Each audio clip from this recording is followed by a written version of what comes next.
تم نے میری بیوی کو مجھ سے بدگمان کر کے بہت بڑی غلطی کی ہے، جس کا خمیازہ بھگتنے کو تیار رہنا۔ تمہیں واپس 2 کوڑی کا نہ کیا تو میرا نام بھی عاطف شیراز نہیں۔ عاطف نے سرد مہری سے اسے دیکھتے ہوئے وارن کرنے والے انداز میں کہا۔ اس کی آنکھوں میں اپنی طاقت کا عزم واضح تھا۔ بسم کر دینے والی لہجے میں کہتا اپنی بات، وہ وہاں رکا نہیں تھا، باہر کی جانب بڑھ گیا۔ اینا کو لگا عاطف سمیت سب کچھ اس کے ہاتھ سے نکل گیا ہے۔ اینا اس کے باہر کو جانے پر جلدی سے اس کے پیچھے لپکی تھی۔ عاطف پلیز میری بات سنو، میں نے جو بھی کیا تمہیں پانے کے لیے کیا، میں تم سے بہت محبت کرتی ہوں عاطف، تم پلیز میرے ساتھ ایسا مت کرو۔ اینا نے اس کے بازو تھامتے ہوئے نقلی آنسو بہاتے ہوئے ملتجی سے لہجے میں کہا۔ وہ قطعی اپنے لائف سٹائل کو چھوڑ نہیں سکتی تھی، اس عیش و آرام کے لیے اسے جو بھی کرنا پڑتا وہ کرتی۔ شٹ اپ، خبردار جو تم نے محبت کا نام بھی لیا۔ جانتے بھی ہو محبت ہوتی کیا ہے؟ محبت دولت سے نہیں انسانوں سے ہوتی ہے، اور تمہاری محبت کے پیچھے پیسے کی ہوس کو میں بہت اچھے سے جانتا ہوں، اس لیے محبت کو بدنام مت کرو۔ میں نے تمہارے ساتھ کچھ غلط نہیں کیا، میں نے تمہیں چھوڑ دیا تھا، ہم اچھے دوست رہ سکتے تھے، مگر تم نے یہ جو بکواس میری بیوی سے کی ہے، اس کے بعد مجھ سے کسی نرمی کی امید مت رکھنا، تم وہ میرا انتقام دیکھو گی۔ میری بیوی کی نظروں میں میرے کردار کو مشکوک کیا تم نے، اور میں اپنے کردار پر کیچڑ چھاڑنے والوں کو کبھی نہیں بخشتا۔ Just wait and watch. جھٹکے سے اپنی بازو اس کی گرفت سے آزاد کرتا، وہ انگلی اٹھا کر اسے وارن کرتا وہاں رکا نہیں تھا، اپنی سیاہ قیمتی گاڑی میں سوار ہو کر اس کے گھر سے نکل گیا تھا۔ اینا نے غصے سے زمین پر پاؤں پٹکے تھے، اسے تو لگا تھا کہ اس کا پلان کامیاب ہوگا، جبکہ نہ صرف اس کا پلان ناکام ہوا تھا بلکہ وہ تو اسے دھمکی بھی لگا کر گیا تھا، اور عاطف اپنا کہا پورا کرنے والوں مردوں میں سے تھا۔ اینا نے غصے سے اپنے بال مٹھیوں میں جکڑ لیے تھے، وہ غلط شخص سے دشمنی مول لیے بیٹھی تھی جس کا اندازہ اسے اب ہونے والا تھا۔ آج دھوپ نہیں نکلی تھی، سردی کی شدت بہت زیادہ تھی، ابھی دن کے 2 بجے تھے، مگر دھوپ نہ نکلنے کی وجہ سے شام کا گمان ہوتا۔ آسمان پر ہر طرف بادل چھائے ہوئے تھے، جبکہ دھند ہر سو دیکھی جا سکتی تھی۔ وہ کچھ دیر پہلے ہی شاور لے کر واش روم سے نکلی تھی، اپنے گیلے بالوں کو ٹاول سے خشک کرنے کے بعد ڈریسنگ کے سامنے چیئر پر بیٹھتے ہوئے انہیں سلجھانے لگی، جبکہ ٹھنڈے پانی سے شاور لینے کی وجہ سے اس کے دانت بج رہے تھے۔ وہ ہولے ہولے کپکپاتے ہوئے اپنے لمبے بالوں میں برش کر رہی تھی، اسے شدید سردی لگ رہی تھی۔ وہ جلدی جلدی اپنے گھنگریالے بالوں میں برش چلاتی انہیں سلجھانے کے بعد الماری سے سیاہ رنگ کی جیکٹ نکال کر پہننے لگی۔ اسے سویٹر اور جرسیاں بالکل پسند نہیں تھی، وہ ہمیشہ سردیوں میں مختلف سٹائل کی لیڈیز جیکٹ پہنا کرتی تھی۔ کنیز بیگم نے اس کی پسند پوچھ کر اسے 2-3 جیکٹس بطور گفٹ دلوائی تھی، جو کہ اب اس کے کام بھی آ رہی تھی۔ بلیک ٹراؤزر پر وائٹ کلر کی شرٹ میں ملبوس، جس پر سیاہ جینز کی جیکٹ پہنے وہ سادگی میں بھی جچتی تھی۔ اس کی ناک سردی سے سرخ ہو رہی تھی، جبکہ وہ ہنوز کپکپا رہی تھی۔ اس کی ڈریسنگ سینس ہمیشہ ہی منفرد تھی، مگر اب آگر کچھ بھی اس کے ہاتھ میں نہیں رہا تھا، وہ دوسروں کے لائی ہوئی چیزوں پر منحصر تھی۔ وہ بھی جیکٹ پہن کر فارغ ہی ہوئی تھی اور بالوں کو ڈرائر سے ڈرائی کرنے کا سوچ ہی رہی تھی جب دروازے پر دستک ہوئی۔ اسرا نے اندر آنے کی اجازت دیتے ہوئے صوفے پر پڑی شال اٹھا کر کندھوں پر اوڑھی تھی۔ ملازمہ کی جگہ کسی لڑکی کو اندر آتا دیکھ وہ چہرے پر غیر شناسائی کے تاثر لیے اسے دیکھنے لگی۔ اسے لگا تھا کہ ملازمہ اسے لنچ پر بلانے آئی ہوگی۔ السلام علیکم، کیسی ہو اسرا؟ تم تو کمرے سے باہر نکلتی نہیں، تو میں نے سوچا کہ تم سے یہیں آ کر ملاقات کر لی جائے۔ زمل نے خوش مزاجی سے اندر داخل ہوتے ہوئے اسے مخاطب کرتے ہوئے اپنا دایاں ہاتھ آگے بڑھایا تھا، جس پر اسرا نے ہلکی سے مسکراہٹ کے ساتھ اس کا بڑھایا ہوا ہاتھ تھام لیا تھا۔ زمل کا انداز بہت دوستانہ تھا، یوں جیسے اسے جانتی ہو۔ اسرا اس کے اندر آنے پر ایک پل کو اسے دیکھ کر حیران ہوئی تھی۔ یہ لڑکی ساحر سے بہت ملتی تھی، اس کی آنکھیں بالکل اس کی طرح سنہری تھی اور بال بھی گہرے سنہرے۔ اتنی مماثلت! رمیسا بیگم نے اسے باتوں ہی باتوں میں بتایا تھا کہ ان کی پہلی 2 اولادیں جڑواں ہیں، جبکہ ان دونوں میں اتنی مماثلت دیکھ وہ ایک پل کو چونکی ضرور تھی۔ اف، تمہارے ہاتھ تو بہت ٹھنڈے ہیں لڑکی، اس سے ہاتھ ملاتے ہی زمل نے باقاعدہ جھرجھری لیتے ہوئے کہا، جبکہ خود کو دیکھنے پر اس کی بادامی آنکھوں میں واضح نظر آتی حیرت وہ بھام چکی تھی۔ وعلیکم السلام، وہ میں بھی شاور لے کر نکلی تھی شاید اسی لیے۔ اسرا نے سنجیدگی سے اپنا ہاتھ اس کے گرم ہاتھوں سے واپس کھینچتے ہوئے کہا۔ اوہ گڈ، مجھے تو جب سے ماما نے بتایا کہ رافی کی کزن یہاں رہ رہی ہے مجھے سن کر بہت خوشی ہوئی تھی، میں تم سے ملنا چاہتی تھی، بس میری تھوڑی طبیعت خراب تھی۔ زمل نے معذرت خواہ لہجے میں کہا۔ ان کے گھر میں مہمانوں کی خوب مہمان نوازی کی جاتی تھی، ان کی بہت رسپیکٹ کی جاتی تھی۔ ان کے گھر مہمان آئی تھی اور وہ اپنے غم میں اتنی غافل تھی کہ اسے مل بھی نہ سکی، اس لیے زمل کو شرمندگی سے ہوئی تھی۔ کل رات ہی ساحر اسے دوبارہ کسی اور ڈاکٹر کے پاس لے کر گیا تھا، جس کی میڈیسن سے اسے کافی فرق پڑا تھا۔ وہ صبح سے کافی بہتر محسوس کر رہی تھی، اسی لیے آج اپنے کمرے سے باہر نکلی تھی۔ ملازمہ اسرا کو لنچ پر بلانے آ ہی رہی تھی جب زمل نے اسے منع کرتے ہوئے خود یہاں چلی آئی۔ اٹس اوکے، اب آپ کی طبیعت کیسی ہے؟ اسرا نے اس کی سوجی ہوئی سرخ آنکھوں کو دیکھ کر متفکری سے پوچھا. اسے لگا وہ زیادہ بیمار تھی. زمل چاکلیٹ کلر کے گرم سوٹ میں ملبوس تھی. سنہرے بالوں کو 2-4 بل دے کر چٹیا میں مقید کر رکھا تھا جو کہ اس کی پشت پر جھول رہی تھی.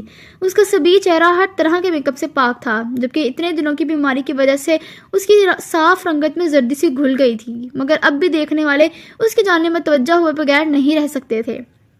میں بالکل ٹھیک ہوں، تم سناؤ کیا پڑھی ہو؟ پڑھائی کیسی چل رہی ہے؟ یہاں تمہارا دل لگ گیا؟ رافع نے تو ہمیں کبھی نہیں بتایا کہ اس کی کوئی کزن بھی ہے. بہت ہی میسنا ہے یہ، اپنی اتنی حسین کزن کو آج تک ہم سے چھپا کے رکھا. میں تو اس کے کان کھینچنے والی ہوں اس بات پر. زمل دراصل اسے دیکھ کر خوش ہوئی تھی. اسے لگا رمیسا بیگم نے اس کی جتنی تعریفیں کی وہ کم تھی کیونکہ اسرا اس سے کہیں زیادہ تھی. اس کی سادگی میں ڈوبے حسن کو دیکھ کر بے ساختہ متاثر ہوئی تھی. دوسرا اسرا کا سنجیدہ لب و لہجہ، اس کا گفتگو کا انداز کسی کو بھی اپنی جانب میں توجہ کر لے. اس کے اتنے سارے سوالوں پر اسرا اسے دیکھ کر رہ گئی. اسے سمجھ نہ آیا کہ وہ کیا جواب دے. وہ ایک پل کو مسکرا بھی نہ سکی. میں کیمسٹری میں BS کر رہی ہوں.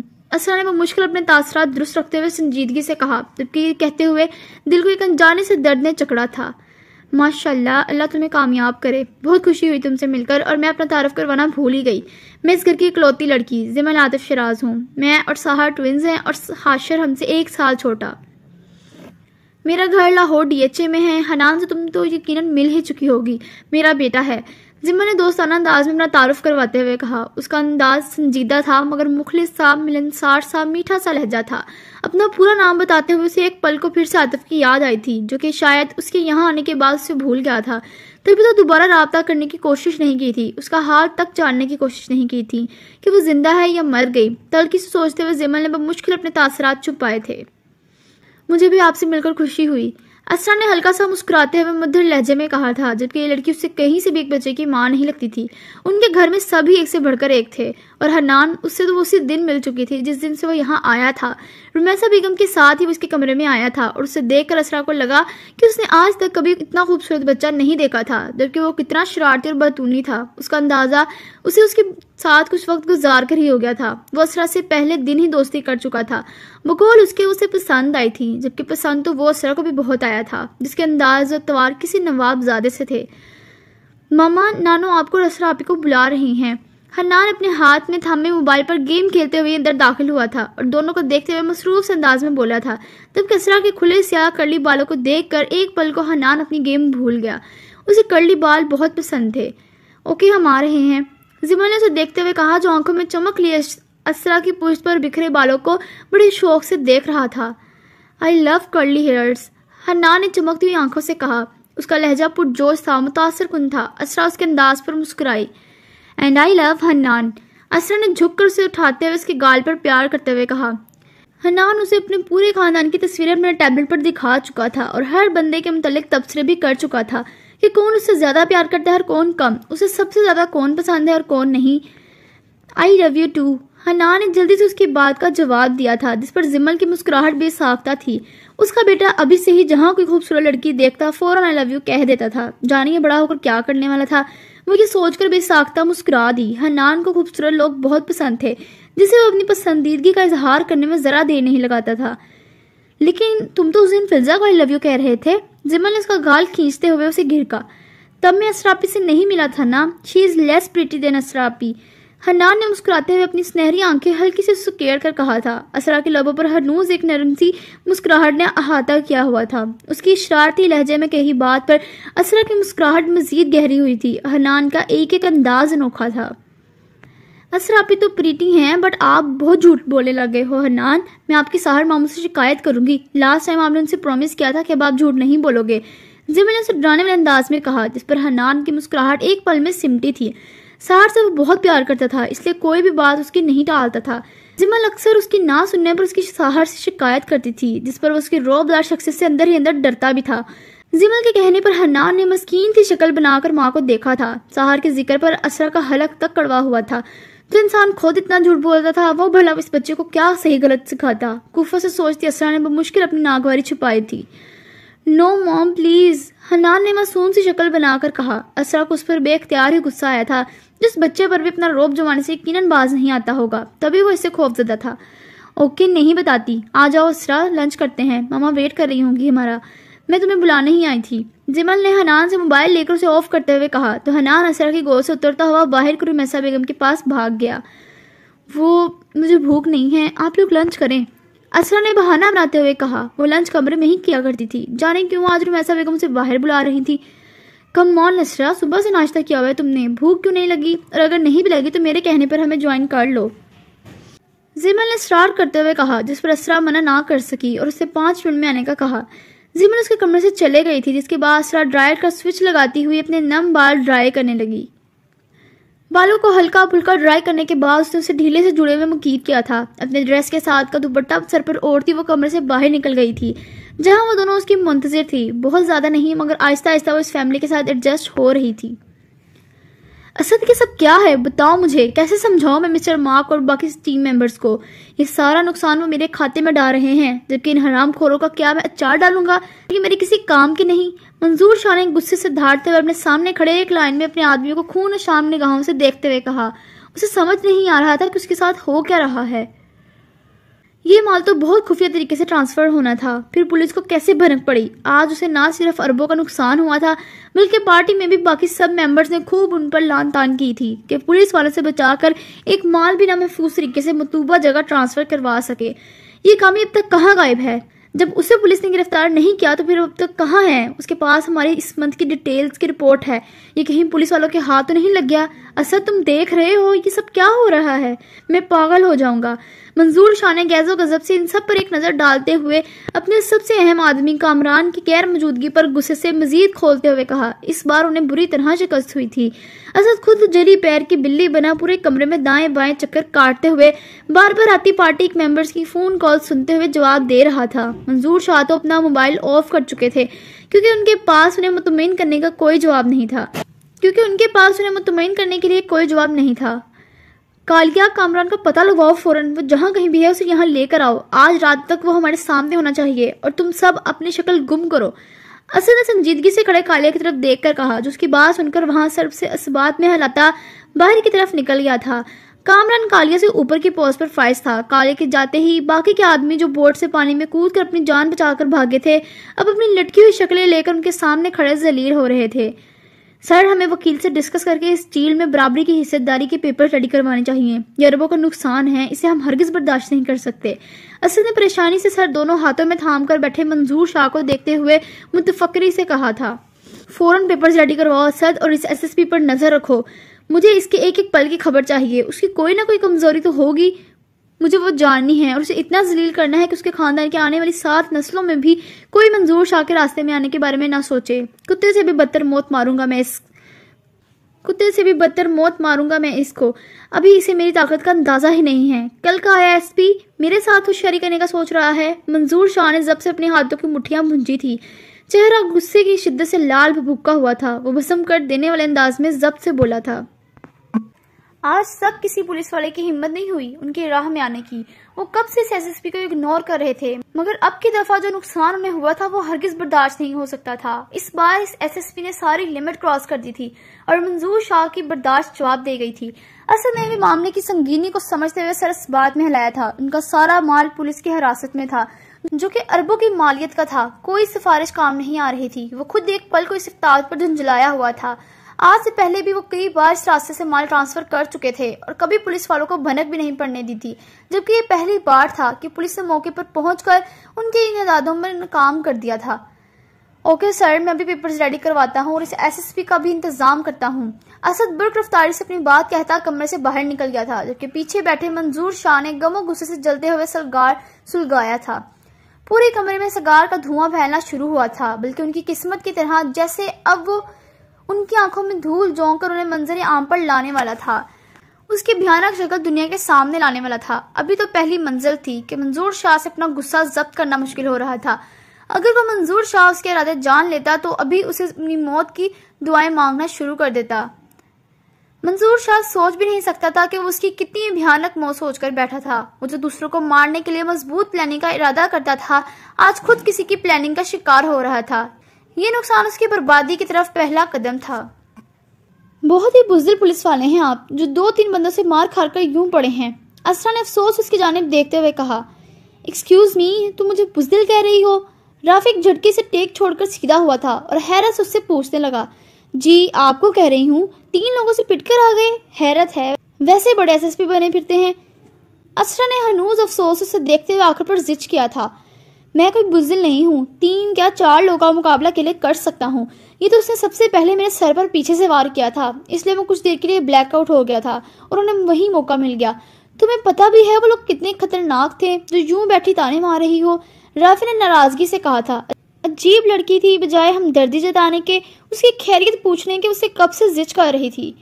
واٹ ایور، میں نہیں مانتی، اسرا نے خفگی سے کہا۔ اسے رافع کو یوں چوٹیں لگوا کر بستر پر پڑا دیکھ بہت برا لگا تھا، جس پر اس نے پہلے اس کی خیریت پوچھی تھی، مگر جب اسے معاملے کا پتہ چلا کہ ایک ریڈ کے دوران سے یہ چوٹیں لگی تو اسرا کو غصہ آیا تھا۔ یہ کیسے انسان تھا جو اپنی حفاظت بھی خود نہ کر سکا؟ وہ کوئی عام آدمی تو نہیں تھا جو یوں 3 لوگ کے قابو آ گیا، مگر اسرا وہاں کی خطرناک سچویشن کو فراموش کر گئی تھی۔ وہ واقعی اس معاملے کی سنگینی سے لا علم تھی، اسے برداشت نہیں ہو رہا تھا کہ وہ کسی سے پٹا تھا۔ ابھی تو اسے یہ نہیں پتا تھا کہ اسے اسرار بلا چھوڑنے پر سہار نے اسے کیسی درگت بنائی تھی۔ مت مانو میری ماں، میں نے ہاتھ جوڑ لیے تمہارے آگے۔ رافع نے اس کے ہنوز اپنے پوائنٹ پر قائم رہنے پر دونوں ہاتھ جوڑتے ہوئے ہار مارنے والے انداز میں کہا۔ اسرار سے 10 منٹ سر کھپا کر اس کے سر میں درد ہونا شروع ہو گیا تھا۔ اب میرا مطلب یہ بھی نہیں تھا۔ اس کے یوں ہاتھ جوڑنے پر اسرار شرمندہ سی ہوئی تھی۔ رافع نے خفگی سے اسے دیکھا اور دوبارہ ٹیک لگا کر نیم دراز ہو گیا۔ اس کے بائیں کاندھے پر کافی چوٹ آئی تھی، اسے اپنی بازو موو کرنے میں پرابلم ہو رہی تھی۔ اب آپ اور کتنے دن تک یوں ہی چھٹیوں پر رہنے والے ہیں اور مزید بستر توڑنے کا ارادہ رکھتے ہیں؟ اسرا نے بظاہر فکر مندی سے پوچھا تھا۔ رافع نے حیرت سے اسے دیکھا تھا۔ میں جان بوجھ کر بستر نہیں توڑ رہا، وہ خفا خفا سا بولا، کیونکہ دل ہی دل میں سے ظالم لڑکی کہنا نہ بھولا تھا۔ جانتی ہوں میں، ویسے آپ لوگ کوئی کیس سولو وغیرہ بھی کرتے ہیں یا یوں ہی ایک ریڈ میں زخمی ہو کر کبھی کوئی گھر چلے گیا تو کبھی کوئی، اور وہ آپ کے فارغ سر ہر وقت ہر کسی کی آنکھ کا تارا بنے رہتے ہیں، جبکہ ایک عام سا کیس ان سے سولو ہونے میں نہیں آ رہا۔ اسرا نے بظاہر لاپرواہی سے کہا تھا، جبکہ وہ اندر سے سخت بنائی ہوئی تھی۔ اس کے گھر میں رہتے ہوئے وہ اتنا تو جان ہی گئی تھی کہ وہاں موجود اس کے فیملی ممبرز نہیں، ملازم بھی اسے بہت محبت اور اس کا احترام کرتے تھے۔ جانے اس نے سب پر کیا جادو کر رکھا تھا جو ہر کوئی اس کے گن گاتا نہیں تھکتا تھا۔ اسرا کو اس کے ذکر پر شدید کوفت ہوتی تھی۔ وہ وہاں پرانے نیوز پیپر پڑھے ہوں گے، ذرا اٹھا کر دیکھو تو تمہیں اندازہ ہو کہ سر نے ماضی میں کتنے کیسز کامیابی سے سولو کیے ہیں۔ کسی کو جانے بغیر اس کے بارے میں برائی نہیں کرتے اسرا۔ رافع نے الماری کے پاس پڑے کتابوں کے ریک کی طرف اشارہ کرتے ہوئے سنجیدگی سے کہا۔ سہر کے خلاف ایک لفظ وہ کسی سے سن نہیں سکتا تھا۔ 15 دن کافی ہوتے ہیں کسی کو جاننے کے لیے، اور میں آپ سے آج سوال کرتی ہوں، کیوں نہیں پکڑے ہیں آپ لوگ مجھے برباد کرنے والوں کو، جبکہ ساری حقیقت آپ لوگوں کے سامنے ہے؟ دیر کس بات کی ہے؟ کب تک میں یوں اپنا منہ چھپا کر لوگوں سے چھپتی چھپاتی زندگی گزاروں گی؟ آپ لوگ آخر سیریس کیوں نہیں ہو رہے؟ اسرا نے ضبط سے، ہاں بہت ضبط سے دبے دبے غصے سے پوچھا تھا۔ رافع نے سنجیدگی سے اس کی جانب دیکھا تھا، وہ اس کی کیفیت سمجھ سکتا تھا۔ آج صبح وہ گھر سے جھوٹ بول کر اپنی ویکینڈ کلاسز لینے آئی تھی۔ سب کو یہی لگ رہا تھا کہ وہ کلاس لینے یونیورسٹی گئی ہے، مگر وہ یہاں تو رافع کے فلیٹ پر ٹائم پاس کر رہی تھی۔ رافع نے یہی طے کیا تھا کہ وہ ہر ہفتہ اتوار یہاں اس کے فلیٹ میں آ جایا کرے گی تاکہ اس کا بنایا ہوا پلان خراب نہ ہو۔ وہ ہاسپٹل سے سیدھا گھر آ گیا تھا۔ حاشر پورا دن اس کے پاس رکا تھا۔ اس نے ساحر کو منع کیا تھا کہ وہ رمیسا بیگم کو بالکل نہ بتائے، وہ انہیں اپنی وجہ سے پریشان نہیں کرنا چاہتا تھا۔ اسرا کو ویکینڈ پر یونیورسٹی لینے اور واپس چھوڑنے کی ذمہ داری اس نے خود لی تھی تاکہ کسی کو کوئی شک نہ ہو، مگر اب جو کہ وہ زخمی تھا تو اس نے ساحر سے ریکویسٹ کی تھی کہ اسے وہاں چھوڑ جائے، جس پر ساحر وہ مشکل ہی صحیح مگر مان گیا تھا۔ اسرا کو رافع پہلے ہی بتا چکا تھا، جس پر وہ صبح بظاہر یونیورسٹی جانے کے لیے تیار تھی۔ رمیسا بیگم اس وقت بہت حیران ہوئی جب ساحر نے خود سے کہا تھا کہ وہ رافع بزی ہے، وہ نہیں آ سکتا، اس لیے وہ اسے جاتے ہوئے یونی ڈراپ کر دے گا، جس پر رمیسا بیگم کو پہلے حیرت اور پھر خوشی ہوئی تھی کہ وہ گھر آئے مہمان کا خیال کرتے ہوئے اس کی مدد کر رہا ہے۔ اسرا کو سارے راستے اس ڈرامے پر اس قدر شرمندگی اور اہانت محسوس ہوئی تھی جسے وہ لفظوں میں بیان ہی نہیں کر سکتی تھی۔ ساحر نے اسے کچھ نہیں کہا تھا، وہ یونیفارم میں ملبوس پولیس اسٹیشن جانے کے لیے تیار تھا۔ سنجیدگی سے اسے رافع کے فلیٹ کے سامنے چھوڑ کر وہ واپس چلے گیا تھا، جبکہ اسرا کو سانس لینا دشوار لگ رہا تھا۔ یہ سب ڈرامہ، یہ سب جھوٹ اس کے لیے بہت تکلیف دہ تھا۔ وہ ایک سچی لڑکی تھی، یہ دھوکہ دھڑی اور فریب اسے اذیت میں مبتلا کر رہا تھا۔ میں سمجھ سکتا ہوں اسرا تم اس وقت کیا فیل کر رہی ہو، مگر پلیز میرا یقین کرو یہ سب اتنا آسان نہیں جتنا تمہیں لگ رہا ہے۔ یہ سب ثبوت بہت معمولی ہیں اسے مستقل طور پر اندر کرنے کے لیے۔ ان ثبوتوں کو بنیاد بنا کر اگر ہم اسے پکڑ بھی لیتے ہیں تو وہ زیادہ سے زیادہ 1 ہفتے کے بعد ہی رہا ہو جائے گا۔ اس کے تعلقات بہت دور تک ہیں۔ تم بس اللہ سے دعا کرو، ہم اپنی پوری کوشش کر رہے ہیں کہ اس جیسے فرعون کو ایسے پکڑیں کہ اس کے کنیکشنز بھی کسی کے کام نہ آئے۔ وہ سیاست میں ایک بہت اسٹرانگ پوزیشن پر فائز ہے، ہم اسے ایسے ہی ریسٹ نہیں کر سکتے، پلیز بات کو سمجھو اور ہمارے ساتھ کمپرومائز کرو۔ رافع نے اسے نرمی سے سمجھاتے ہوئے کہا۔ وہ اسے کیسے بتاتا کہ وہ لوگ اس کیس کا ایک سرا ہاتھ میں تھامتے تھے تو دوسرے سرے تک پہنچنے سے پہلے پہلا سرا ان کے ہاتھ سے نکل چکا ہوتا تھا۔ منظور شاہ کا کون سا ایک واحد گناہ تھا، وہ تو جانے کتنے گناہ کر چکا تھا اور کتنے کر رہا تھا۔ یہ کیس ان کے لیے ایک بہت بڑا ٹاسک تھا جس پر سب اپنے جی جان سے محنت کر رہے تھے۔ اس کے بعد اسرا کچھ نہ بولی، ہنوز چہرے پر خفیہ بھرے تاثرات لیے اپنا سر جھکائے بیٹھی اپنی ہتھیلیوں کو دیکھتی رہی۔ اسرا تم سن رہی ہو؟ وہ جب کچھ نہ بولی تو رافع نے اس کے جھکے ہوئے سر کو دیکھتے ہوئے اسے دوبارہ مخاطب کیا۔ یہ سب ٹھیک نہیں ہو رہا، میں کسی کو دھوکہ نہیں دے سکتی، مجھ سے روز روز جھوٹ نہیں بولا جاتا، وہ لوگ مجھ پر اعتبار کرتے ہیں اور میں اس سے آگے اسے بولا ہی نہیں گیا۔ اس کی آواز رنج سی گئی تھی، وہ بمشکل اپنی آنکھوں میں نمی چھپاتی دوسری سم دیکھنے لگی۔ جھوٹ بولنا اس کے لیے سب سے تکلیف دہ امر تھا، اس کے اندر کی اذیت اس کے لفظوں میں عیاں ہوتی تھی۔ رافع خود بھی کچھ پل بول نہ سکا۔ پہلی بات، تم کسی کو دھوکہ نہیں دے رہی ہو، بس یہ سمجھ لو کہ یہ سب حالات کا تقاضا ہے۔ دوسری بات، خواہاں کا گلٹی فیل مت کرو، یہ سب کچھ ایک دن ٹھیک ہو جائے گا، یہ میرا پرومس ہے تم سے۔ کچھ دیر بعد رافع کی سنجیدہ سی آواز لاؤنج میں گونجی تھی، اس کا لہجہ سمجھانے والا تھا۔ اسرا کی آنکھوں میں آنسو دیکھ کر اسے تکلیف ہوئی تھی۔ اسرا تم میری بات سن رہی ہو نا؟ اسے خاموشی سے دوسری طرف دیکھ کر وہ نرمی سے گویا ہوا تھا، اس کی آنکھوں سے آنسو باہر نکلنے کو بے تاب تھے جنہیں اسرا نے وہ مشکل روک رکھا تھا کیونکہ وہ کسی کے سامنے رونے والوں میں سے نہیں تھی۔ جی سن رہی ہوں، اسے ہنوز اپنی طرف دیکھتا پا کر اسرا کچھ توقف کے بعد ٹھہرے ہوئے لہجے میں بولی تھی۔ لاؤنج میں ایک دم خاموشی سی چھا گئی۔ رافع نے ایک سرد سانس فضا کے سپرد کی۔ وہ لاؤنج میں صوفے پر نیم درازا بیٹھا تھا، اسرا اس کے سامنے والے سنگل صوفے پر بیٹھی تھی۔ آج بھی باہر دھوپ نہیں نکلی تھی، ہر سو دھند چھائی ہوئی تھی۔ چلو آؤ اچھا سے لنچ بناتے ہیں، تم جب سے آئی ہو کچھ کھایا بھی نہیں تم نے، ایسے ہی بیٹھی ہو۔ رافع نے صوفے سے اٹھتے ہوئے اپنے پیروں میں سلیپرز پہنتے ہوئے کہا۔ اس کے سر پر ہنوز پٹی بندھی ہوئی تھی، شرٹ کے نیچے بائیں کندھے پر بھی پٹی بندھی ہوئی تھی جو کہ جیکٹ پہننے کی وجہ سے بالکل بھی محسوس نہیں ہو رہی تھی۔ مجھے کوکنگ نہیں آتی، اسرا نے پریشانی سے بتایا، کیونکہ خود تو زخمی تھا تو پھر اسے ہی بنانا پڑتا اور وہ تو کوکنگ سے ویسے ہی بھاگتی تھی۔ رافع نے اس کی بات پر اس حیرانی سے اسے دیکھا تھا۔ ویسے تو بڑی دادی ماں بنی پھرتی ہو، کوکنگ نہیں آتی تمہیں، پہوڑ لڑکی۔ رافع نے بظاہر خفگی سے کچھ دیر پہلے کے اسرا والے انداز میں تانا مارتے ہوئے کہا، جبکہ کوکنگ کے نام پر اس کی شکل دیکھ کر اسے ہنسی آئی تھی جسے وہ چھپا گیا۔ جو مرضی کہہ لیں، اب نہیں آتی تو نہیں آتی، اسرا نے روٹھے پن سے سر جھٹک کر کہا۔ وہ کیوں خواہاں شرمندہ ہوتی؟ ٹھیک ہے، تمہیں بنانے کا کون کہہ رہا ہے، میں ہوں نا ماسٹر شیف، تم بس میری ہیلپ کرنا، بندہ تمہارا احسان مند رہے گا۔ رافع نے آخری والی بات پر کچھ اس انداز میں کہی کہ نہ چاہتے ہوئے بھی اسرا مسکرا دی اور صوفے سے اٹھ کر کھڑی ہوئی تھی۔ اسے مسکراتے دیکھ رافع کو دل سے خوشی ہوئی تھی۔ اسرا اس کے پیچھے ہی کچن میں داخل ہوئی تھی۔ رافع کا ارادہ میکرونی بنانے کا تھا۔ وہ گیس آن کرتے ہوئے اسرا کو فریج سے چکن اور سبزیاں نکالنے کا کہنے لگا، جس پر اسرا سر ہلاتے ہوئے اس کی ہدایت فالو کرنے لگی۔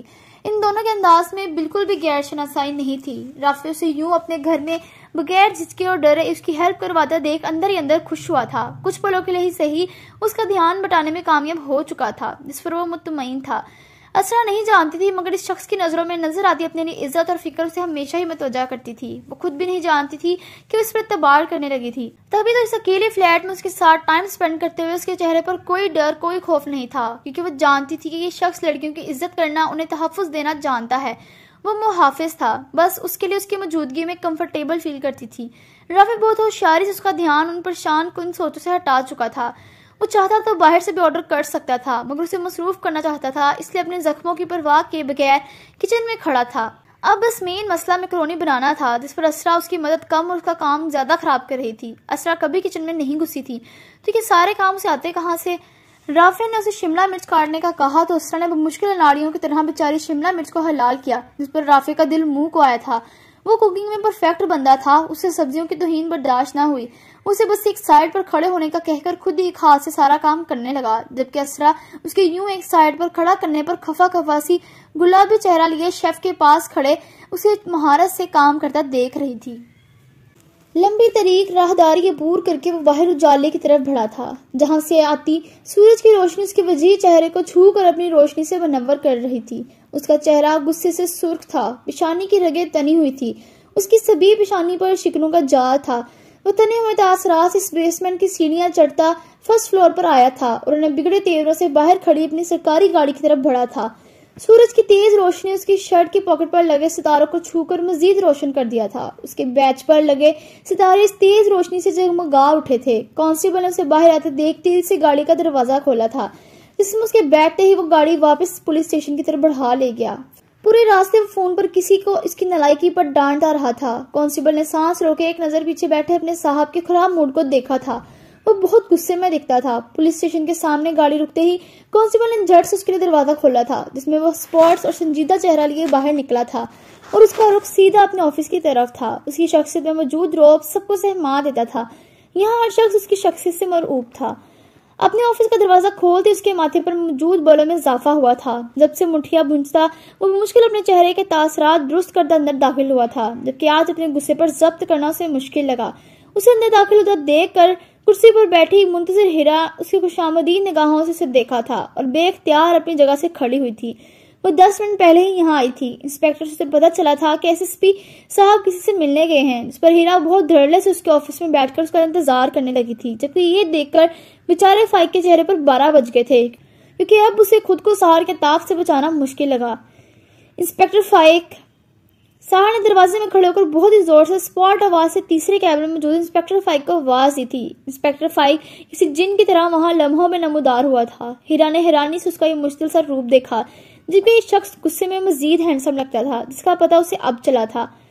یہ سر، الرٹ سے انداز میں اس کے سامنے حاضر ہوتے ہوئے اسے سلیوٹ کرتے ہوئے مؤدب سے انداز میں بولا تھا۔ یہ میڈم یہاں کیوں بیٹھی ہیں؟ ان کا جو بھی کام ہے ابھی تک ہوا کیوں نہیں؟ سہار کا انداز اتنا سنجیدہ اور لہجہ ٹھہرا ہوا تھا کہ فائق کو اپنا سانس خشک ہوتا محسوس ہوا۔ ہیرا بھی اس کے لہجے میں موجود غیر شناسائی کو دیکھ کر ایک پل کو گڑبڑائی تھی۔ سہار کا انداز ایسا تھا جیسے اسے جانتا نہ ہو۔ سر، وہ میم کو آپ سے ملنا تھا۔ انسپیکٹر فائق نے ایک نظر خاموش سی کھڑی ہیرا کو دیکھتے ہوئے وہ مشکل اسے بتایا، جس پر سہار نے سوالیہ نظروں سے ہیرا کو دیکھا۔ میں آپ سے ملنے ہی آئی تھی۔ اسے خود کو سوالیہ نگاہوں سے دیکھتا پا کر ہیرا بمشکل ہی بول پائی تھی۔ اس کی سنہری آنکھوں میں اس قدر سرد پن تھا کہ ہیرا کو اس سے بات کرنا مشکل لگا۔ فرمائیں، خیریت؟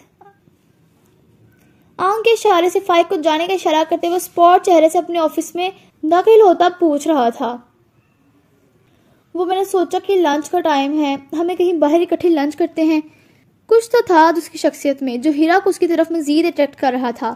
وہ ہلکی سی مسکراہٹ چہرے پر سجاتے ہوئے اس کی طرف دیکھ کر بولی تھی، جو کہ یونیفارم میں بہت پیارا لگ رہا تھا، اتنا کہ کوئی بھی آسانی سے اس کی شخصیت کا دیوانہ ہو جائے۔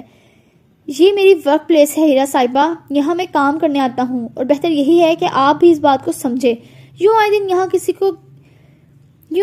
یہاں کسی نہ کسی بہانے سے تشریف لانا آپ کو زیب نہیں دیتا۔ مجھے آپ کی یہ سب حرکتیں ایک آنکھ نہیں بھاتی۔ انسان کو اپنی عزت اس کے ہاتھ میں ہوتی ہے، اب یہ اس کے ہاتھ میں ہے کہ اپنی حدود کو سمجھتے ہوئے اپنے وقار کو قائم رکھے یا پھر خود کو بے مول کر دے۔ سنجیدگی سے اپنی بات کہتا وہ بہت کچھ جتا گیا تھا۔ سنہری آنکھوں کا تاثر ناگوار ہی تھا۔ آئی ایم سوری اگر آپ کو برا لگا، مگر آپ اپنے قیمتی وقت میں تھوڑا سا ٹائم تو میرے ساتھ سپینڈ کر سکتے ہیں نا؟ میں آپ کی منگیتر ہوں، کوئی غیر تو نہیں؟ ہیرا نے اس کے یوں دبے دبے لفظوں میں ذلیل کرنے پر خفگی سے کہا، جبکہ وہ لہجہ دھیما ہی تھا۔ سہار نے اس کی بات اس کی جانب دیکھا جو یوں تیار ہو کر آئی تھی جیسے کسی پارٹی میں جا رہی ہو۔ یہاں ہر طرح کے مرد آتے جاتے تھے، مگر اس لڑکی کو اپنی عزت کی ذرا بھی پرواہ نہیں تھی، جو یوں تیار ہو کر لوگوں کی نظروں کا مرکز بنی ہوئی تھی۔ میرے نزدیک ایک منگیتر کی کوئی خاص حیثیت نہیں، اور منگیتر غیر ہی ہوتا ہے، نہ محرم ہی ہوتا ہے۔ یہ کارڈ رکھیں، آپ کو اب کوئی مسئلہ ہو تو یہاں آنے کی ضرورت نہیں، صرف ایک فون کال پر آپ کا کام ہو جائے گا۔ Excuse me. اپنی ٹیبل کے دراز سے ایک کارڈ نکال کر اس کی طرف بڑھاتے ہوئے اسپورٹ اور بے لچک سے لہجے میں بولا تھا۔ ہیرا اس کے اتنے روکھے پھیکے انداز پر اسے دیکھ کر رہ گئی۔ سہار کارڈ اس کی طرف بڑھانے کے بعد اسے ایکسکیوز کرتا ہوا آفس سے ہی باہر نکل گیا تھا، کیونکہ وہ جانتا تھا کہ خود کو اتنی آسانی سے جانے والی نہیں تھی۔ ہیرا اس کے جانے کے بعد 5 منٹ وہیں کھڑی ضبط سے اس دروازے کو دیکھتی رہی جہاں سے وہ گیا تھا۔ اسے قطعی برداشت نہیں ہو رہا تھا آج سہار کو اسے یوں اگنور کرنا اور واضح الفاظ میں اسے منگنی سے یوں ناپسندیدگی ظاہر کرنا۔ وہ مشکل اس کے رویے پر ضبط کرتی اس کے آفس سے باہر نکل گئی۔ رمیسا بیگم نے بہت زیادتی کی تھی اس کے ساتھ، اس کی منگنی اس لڑکی سے کروا دی جسے اپنی عزت کی ذرا برابر پرواہ نہیں تھی، جو یوں آئے دن اتنے مردوں میں بھرے تھانے میں تیار ہو کر بہانے سے اسے ملنے چلی آتی تھی۔ وہ بے شک ایک ماڈرن سوسائٹی میں رہتا تھا، مگر اسے کبھی ایسی لڑکیاں پسند نہیں تھی جنہیں اپنے لباس سے دوسروں کو اپنی طرف متوجہ کرتے ہوئے ذرا برابر احساس نہیں ہوتا تھا۔ جنہیں اپنی عزت کروانی نہیں آتی تھی۔ وہ رمیسا بیگم کے اس فیصلے پر پہلے دن سے ہی ناخوش تھا، جبکہ اب دن بہ دن اسے منگنی سے کسی بوجھ کی طرح خود پر مسلط محسوس ہوتی تھی۔ وہ اس انچاہے رشتے سے نجات چاہتا تھا۔ جب دل نے اسرا عالم کا انتخاب کر لیا تھا جو کہ اس کے معیار پر پورا اترتی تھی، تو پھر وہ کیوں کسی کو اپنے ساتھ اس کمزور سے رشتے میں باندھتا۔ اسے اب جلد از جلد اس منگنی سے جان چھڑوانی تھی، جو کہ آسان تو ہرگز نہ تھا۔ وہ یہی سب سوچتا کوریڈور پار کرتا ہوا پولیس اسٹیشن کی طرف جیل کا چکر لگانے چلا گیا تاکہ خود کو کچھ دیر کے لیے ریلیکس کر سکے۔ منظور شاہ کا آدمی کامران ان کے قبضے میں تھا، جسے انہوں نے خفیہ طور پر اپنی قید میں رکھا ہوا تھا۔ اس بات کے پولیس اسٹیشن میں سوائے ایک دو ایماندار انسپیکٹرز کے علاوہ کسی کو خبر نہیں تھی۔ سہار اس بیسمنٹ میں ہی اسے مل کر آیا تھا، جس کے حق میں اس کی ملاقات ہرگز بہتر ثابت نہیں ہوئی تھی۔ کامی مار کھا کھا کر ادمرا ہو چکا تھا، مگر منہ کھولنے کو تیار نہیں تھا۔ سہار نے اس کی اپنے مالک سے وفاداری دیکھتے ہوئے وہاں موجود کانسٹیبلز کو اس پر سختی مزید بڑھانے کی اجازت دی تھی۔ اب یا تو وہ اپنا منہ کھولے گا یا پھر یوں ہی مرے گا۔ یہ تو طے تھا کہ اب اس کا کسی کو بھی پتہ نہیں چلنے والا تھا۔ وہ اب ان کی قید میں تھا، جو آج نہیں تو کل ہار مارنی ہی تھی۔ اوکے نیاب، پھر ہم کل ملتے ہیں، تم اپنی اسائنمنٹ یاد سے بنا لینا۔ عافیہ نے چیئر سے اٹھتے ہوئے ہلکا سا مسکرا کر کہا۔ سدرا بھی اس کے ساتھ ہی اٹھ کھڑی ہوئی تھی اور نیاب بس انہیں دیکھ کر رہ گئی، جو کہنے کو تو اس کی کلاس فیلوز تھی، مگر صرف اپنے کام کے لیے 20 منٹ اس کے ساتھ بیٹھی تھی اور اس کے جاتے ہی جانے کے لیے اٹھ کھڑی ہوئی تھی۔ نیاب بے وجہ سے ہلکا سا مسکرا دی۔ وہ دونوں چلے گئی تھی اور نیاب کو اس لمحے اسرا کی شدت سے یاد آئی تھی۔ اس کے سامنے کا منظر اچانک دھندلا ہوا تھا اور اس کا ذہن اسے ماضی میں کہیں دور لے گیا تھا۔ اسرا یار چھوڑ دو اسے، پہلے لنچ کر لو، کھانا ٹھنڈا ہو رہا ہے، نیاب نے پھرتی سے چلتے نوٹ بک پر اس کے نازک ہاتھوں کو دیکھتے ہوئے کہا، کیونکہ ان کا آرڈر کیا ہوا کھانا آ چکا تھا۔ جسٹ 5 منٹ، میں شام کو ایونٹ میں بزی ہوں گی، اس لیے تمہارے میسج کا فوری رپلائی نہیں کر پاؤں گی، اس لیے تمہاری پریزنٹیشن کے سارے پوائنٹس ابھی بنا کر دے رہی ہوں۔ اب جتنا ٹائم شام کو میں ایونٹ میں بزی ہوں گی، اتنے وقت میں تم اپنی پریزنٹیشن کی تیاری مکمل کر لینا، کل صبح کلاس سے پہلے تمہارا ٹیسٹ لوں گی۔ اسرا نے مصروفیت بھرے انداز میں اسے خفکی سے دیکھتے ہوئے کہا۔ ٹیبل پر پڑے لیپ ٹاپ پر اس کی انگلیاں تیزی سے حرکت کر رہی تھی۔ وہ لیپ ٹاپ سے ڈیٹا سرچ کرتے ہوئے مختلف پوائنٹ نوٹ بک پر نوٹ کر رہی تھی۔ نیام نے کوہنی ٹیبل پر ٹکا کر محبت باش نگاہوں سے اپنی بیسٹ فرینڈ کو دیکھا تھا، جو ہمیشہ اس کی مشکل میں مدد کرتی تھی۔ اسرا کی پریزنٹیشن آج ہو گئی تھی، جبکہ نیاب کی کل تھی۔ نیاب نے اپنی پریزنٹیشن کے لیے کوئی تیاری نہیں کی تھی، کیونکہ اسے سمجھ ہی نہیں آ رہی تھی۔ اسرا کو پچھلے ایک ہفتے سے یہی کہتی آ رہی تھی کہ اس نے ڈیٹا ڈھونڈ لیا ہے، بس ریڈی کرنا ہے، اس لیے اسرا تو اس کی طرف سے کچھ تسلی ہوئی تھی۔ جبکہ آج جب کل اس کی پریزنٹیشن تھی تو نیاب نے اس کے سر پر بم پھوڑا تھا کہ اس نے کچھ بھی تیار نہیں کیا۔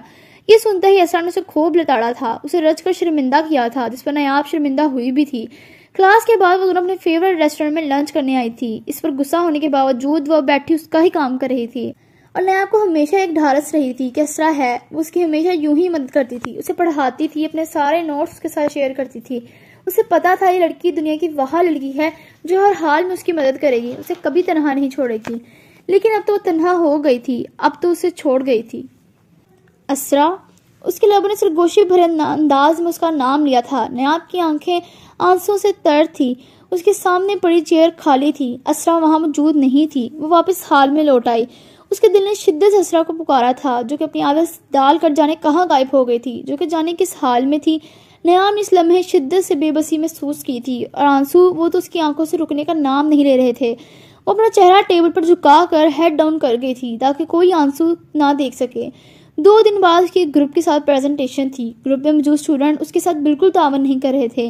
ایک وقت تھا جب پوری کلاس ان کے ساتھ گروپ بنانے کے لیے ان کے آگے پیچھے گھومتی تھی، اور اب جب سے اسرا گئی تھی نیاب کا پڑھنے کو دل ہی نہیں کرتا تھا۔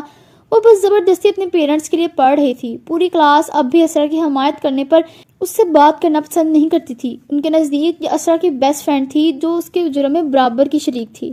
نیاب تھک چکی تھی ان لوگوں کو جواب دیتے ہوئے کہ اسرا بے قصور ہے، مگر کوئی سمجھنے اور سننے کو تیار ہی نہیں تھا۔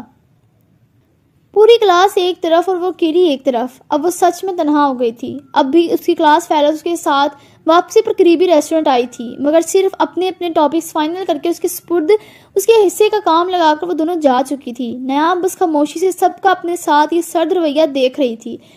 کسی نے اس کا ٹیبل ہلکا سا نوک کیا تھا اور ساتھ اپنا گلا کھنگال کر اسے اپنی جانب متوجہ کرنا چاہا۔ نیاب نے جلدی سے اپنے ہاتھ میں پکڑے ٹشو سے اپنی بھیگی آنکھیں صاف کی تھی، جبکہ چہرہ ابھی بھی نہیں اٹھایا تھا۔ ویٹر جاؤ بھی یہاں سے، مجھے کوئی آرڈر نہیں کرنا۔ کسی کے مسلسل اپنے سر پر کھڑے ہونے کو محسوس کرتے وہ ہنوز چہرہ موڑے دوسری جانب بیزاری سے بولی تھی۔ اس وقت اس کا دل بہت بھرا ہوا تھا. اس کا بس نہیں چل رہا تھا کہ اس پوری دنیا میں موجود خود غرض لوگوں کو آگ لگا دے. نیاب کسی کو دیکھنا نہیں چاہتی تھی، اس لیے اپنا چہرہ اٹھاتے ہی اپنا رخ دوسری جانب موڑ لیا. اٹس ناٹ فیئر، دوسری دفعہ اپنی انسلٹ کرنے پر میں آپ کو معاف نہیں کروں گا. سنجیدگی سے اپنی بات کہتا اس کے سامنے والی چیئر گھسیٹ کر بیٹھ گیا. اس کا لہجہ ناگوار سا تھا. دوسری دفعہ اس لڑکی کے منہ سے اپنے لفظ ویٹر سن کر اسے شدید حیرت کا جھٹکا لگا تھا. وہ بس ضبط کر کے رہ گیا. اس کی سنجیدگی بھری آواز اور چیئر گھسیٹ کر اپنے سامنے بیٹھنے پر نیاب نے سر سے گردن موڑ کر اپنے سامنے بیٹھے شخص کو دیکھا تھا. ایک پل کے لیے وہ زبان دانتوں تلے دبا گئی. اسے یوں اچانک اپنے سامنے دیکھ کر اسے حیرت ہوئی تھی. اتنی سنجیدگی سے خود کو دیکھنے پر نیاب شرمندہ ہوئی. آئی ایم سوری، میں نے آپ کو دیکھا ہی نہیں تھا، نیاب نے سنجیدگی سے معذرت خواہ انداز میں کہا. ساتھ ہی ساتھ اپنی نظریں جھکا گئی. ہاشا نے آج اس کا ایک الگ ہی روپ دیکھا تھا. اس کے چہرے پر اداسی یا آنسو سے بالکل اچھے نہیں لگے تھے. وہ اپنی پی اے کے ساتھ میٹنگ سے واپسی پر یہاں لنچ کرنے آیا تھا جب اس کی نظر ایک کونے والے ٹیبل پر بیٹھی نیاب پر پڑی، جو جانے کون سی یادوں میں ڈوبی اکیلی بیٹھی رونے کا شغل فرما رہی تھی. جانے کیوں اسے روتے دیکھ ہاشر کو ہنسی آئی تھی. مطلب کوئی اکیلے بیٹھ کر یوں پبلک پلیس پر بھی روتا ہے؟ اسے حیرانی کے ساتھ ساتھ ہنسی بھی آئی تھی. خیر یہ لڑکی تو تھی ہی عجیب، اس لیے اسے ایسی ہی توقع کی جا سکتی تھی. وہ لنچ کے بعد اپنے پی اے کو گاڑی میں ویٹ کرنے کا کہہ کر یہاں اس کے پاس آیا تھا، جبکہ اسے یوں غمگین سا دیکھ کر اسے معاملہ سیریس لگا تھا. چلیں شکر ہے آپ نے مان تو لیا، ورنہ مجھے تو لگا تھا کہ پھر سے یاد کروانا پڑے گا، ہاشر نے دوستانہ لہجے میں کہا. اتنا کمزور حافظہ نہیں ہے میرا، نیاب نے ناراضگی سے کہا. پتہ نہیں یہ سب لوگ اسے کیا سمجھتے تھے، جس کا جو دل کرتا تھا اس کے ساتھ اپنی مرضی کا سلوک کرتا. نیاب اس وقت پوری دنیا سے شدید خفا تھی. یہ تو بہت اچھی بات ہے. ویسے آپ کیا ہر وقت اکیلی ہی ریسٹورینٹ میں پائی جاتی ہیں؟ کوئی دوست وغیرہ نہیں ہے آپ کی؟ ہاشر نے یوں ہی پوچھ لیا تھا کیونکہ سامنے والے فریق تو بالکل بھی بات بڑھانے کے لیے تیار نہیں لگتا تھا، تو اس لیے اس نے خود ہی بات بڑھائی. جانے کیوں اسے اس کی اداسی اچھی نہیں لگی تھی، مگر وہ نہیں جانتا تھا کہ اس کی دکھتی رگ پر ہاتھ رکھ چکا تھا. آپ کو کیا پرابلم ہے میرے یہاں اکیلے بیٹھنے سے؟ آپ کے ابا کا ریسٹورینٹ ہے یہ؟ نہیں، میری کوئی دوست نہیں ہے اور نہ ہی مجھے کسی سے دوستی کرنی ہے.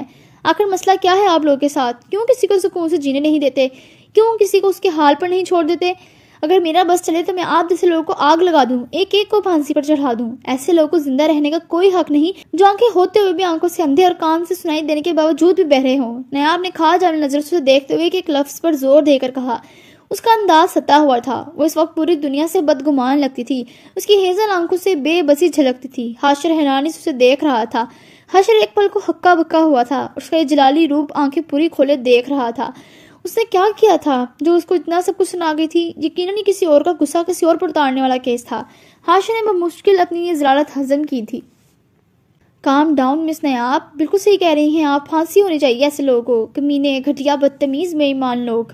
ہاشر اپنی بے عزتی والا حصہ اگنور کرتے ہوئے سارے لوگوں کو اجتماعی کرتے ہوئے اس کی ہاں میں ہاں ملائی تھی اور ٹیبل پر پڑا پانی کا گلاس کی طرف بڑھاتے ہوئے کہا. نیاب نے سر سی نگاہوں سے دیکھا تھا کہ اس کا مذاق اڑا رہا تھا، مگر نہیں، وہ تو سنجیدہ تھا.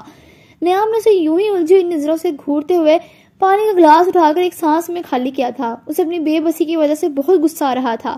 پانی کا گلاس خالی کر کے اس نے ٹیبل پر رکھتے ہوئے ہاشر کو دیکھا تھا، جو کہ چہرے پر ہمدردی بھرے تاثرات لیے اسے ہی دیکھ رہا تھا. اس کے خود کو دیکھنے پر ہاشر نے اس کے آگے پڑی نوٹ بک پر اپنی پاکٹ سے پین نکال کر اس پر کچھ لکھا تھا. نیاب نے سنجیدگی سے اس کی کارروائی دیکھی تھی. ایک فون نمبر اس کی نوٹ بک پر لکھ کر اس نے وہ نوٹ بک اس کی طرف بڑھائی تھی. نیاب نے حیرانی سے ایک نظر اس نمبر پر دوسری نظر اس پر ڈالی تھی. اس کی آنکھوں میں واضح سوال تھا. آپ جب بھی بے آرام محسوس کریں یا اپنا غصہ کسی پر نکالنے کا دل کرے تو اس نمبر پر کال کر لیجیے گا. یہ انسان آپ کو ہر ٹائم اویلیبل ملے گا اور آپ اس سے اپنی پرابلمز بھی شیئر کر سکتی ہیں. اس کے پاس سب کے مسائل کا سلوشن ہوتا ہے. اوکے؟ ہاشا نے سوالی نظریں خود پر محسوس کرتے ہوئے سنجیدگی سے کہا.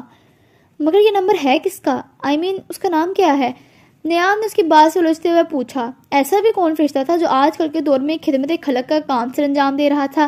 اس کے نام پوچھنے پر ہاشر نے اپنے دماغ پر زور دیا تھا. یہ نمبر تو اس کا تھا. سیدھی طرح تو نیاب کبھی نہ لیتی، بس اس نے دوسرا طریقہ سوچا تھا. ایسے طریقے سے اس کا دماغ بھرا پڑا تھا. یہ آپ کے ویل وشر کا نمبر ہے. ہاشر نے نرمی سے اس کے الجھے چہرے کو دیکھتے ہوئے کہا. پہلی نظر میں ہی اسے یہ لڑکی اچھی لگی تھی. بس تھوڑی ٹیڑھی اور پاگل تھی، مگر اسے اچھی لگی تھی. وہ خود کون سا کم تھا. اس ملاقات میں کچھ تو ایسا تھا کہ ہاشر اسے اپنا سلسلہ آگے بڑھانے کا سوچا تھا. میرے ویل وشر کا؟ نیاب نے اس کی بات سے چونک کر پوچھا. ہاشر نے افسوس سے سر کو نفی میں ہلایا تھا. نہیں، یہ سب کا ہی ویل وشر ہے. حاشا نے سنبھلتے ہوئے کہا، اور اس سے پہلے کہ نیاب اس سے مزید انویسٹیگیشن کرتی اسے بائے بولتا ہوا وہاں سے نکل گیا، جبکہ نیاب اس نمبر کو غور سے دیکھنے لگی۔ تھوڑی دیر یوں ہی وہاں بیٹھے رہنے کے بعد وہ اپنا بیگ سمیٹتے ہوئے وہاں سے نکل گئی۔ اسے اپنی پریزنٹیشن کی تیاری کرنی تھی اور بہت اچھی کرنی تھی، جبکہ ایک بات فراموش کر گئی تھی، اس کا سارا سٹریس اب کہیں غائب ہو چکا تھا۔ وہ بہت ہلکا پھلکا محسوس کر رہی تھی۔ وہ اپنی بے بسی والی کیفیت سے نکل آئی تھی اور یہ سب حاشر اسرار کی وجہ سے تھا۔ وہ تیز سے سیڑھیاں اترتا ہوا باہر کی طرف بڑھ رہا تھا، ہاتھ میں گاڑی کی چابی تھامے، وائٹ جینس پر چاکلیٹ براؤن شرٹ پر ڈارک براؤن جیکٹ میں ملبوس وہ ہمیشہ کی طرح ہینڈسم لگ رہا تھا۔ سنہری سلکی بال نفاست سے ایک طرف سیٹ کیے موبائل جیکٹ کی پاکٹ میں ڈالتا وہ کہیں باہر جانے کو تیار تھا۔ اس کے کپڑوں سے اٹھتی پرفیوم کی خوشبو بڑی دلکش تھی۔ لاؤنج عبور کر کے وہ بھی دروازے کی جانب بڑھا ہی تھا جب پریشان سا حنان بھاگتا ہوا اندر کو آیا۔ سحر اس کا اڑا ہوا رنگ دیکھ کر فوراً اس کی طرف بڑھا تھا۔ حنان بھی اس کے سامنے دیکھ کر وہیں رک گیا، جبکہ شکل سے یوں لگ رہا تھا کہ ابھی رو دے گا۔ What happened, honey? Are you okay? سحر نے اس کے معصوم سے چہرے کو پریشان دیکھا تو اس کے قریب گھٹنوں کے پل بیٹھتے ہوئے پیار سے پوچھنے لگا، I am fine, what's up? Hanan نے باہر کی طرف اشارہ کرتے ہوئے آنکھوں میں ڈھیر سارے آنسو بھر لیے تھے۔ اس کی آدھی ادھوری بات پر اسرا کا نام لینے پر سحر کی ساری توجہ اس کی جانب مبذول ہوئی تھی۔ کیا ہوا اسرا کو؟ سحر نے بے چینی سے اسے دیکھتے ہوئے پوچھا۔ وہ گر گئی ہیں، انہیں چوٹ لگی ہے، ہانی بیڈ بوائے، ہانی نے دھکا دیا تھا۔ حنان اسے بتاتے ہوئے باقاعدہ رو دیا تھا۔ وہ بہت گھبرایا ہوا تھا۔ سحر کو بمشکل ہی اس کی بات سمجھ لگی تھی۔ اس کی چوٹ لگنے کا سنتے اجرت میں اس کا ہاتھ تھامتا باہر لون کی جانب بڑھا تھا۔ حنان کی آنکھوں میں آنسو تھے۔ وہ اسرا کو ضد کر کے اس کے کمرے سے نکال کر لایا تھا کہ اس کے ساتھ لون میں آ کر کھیلے۔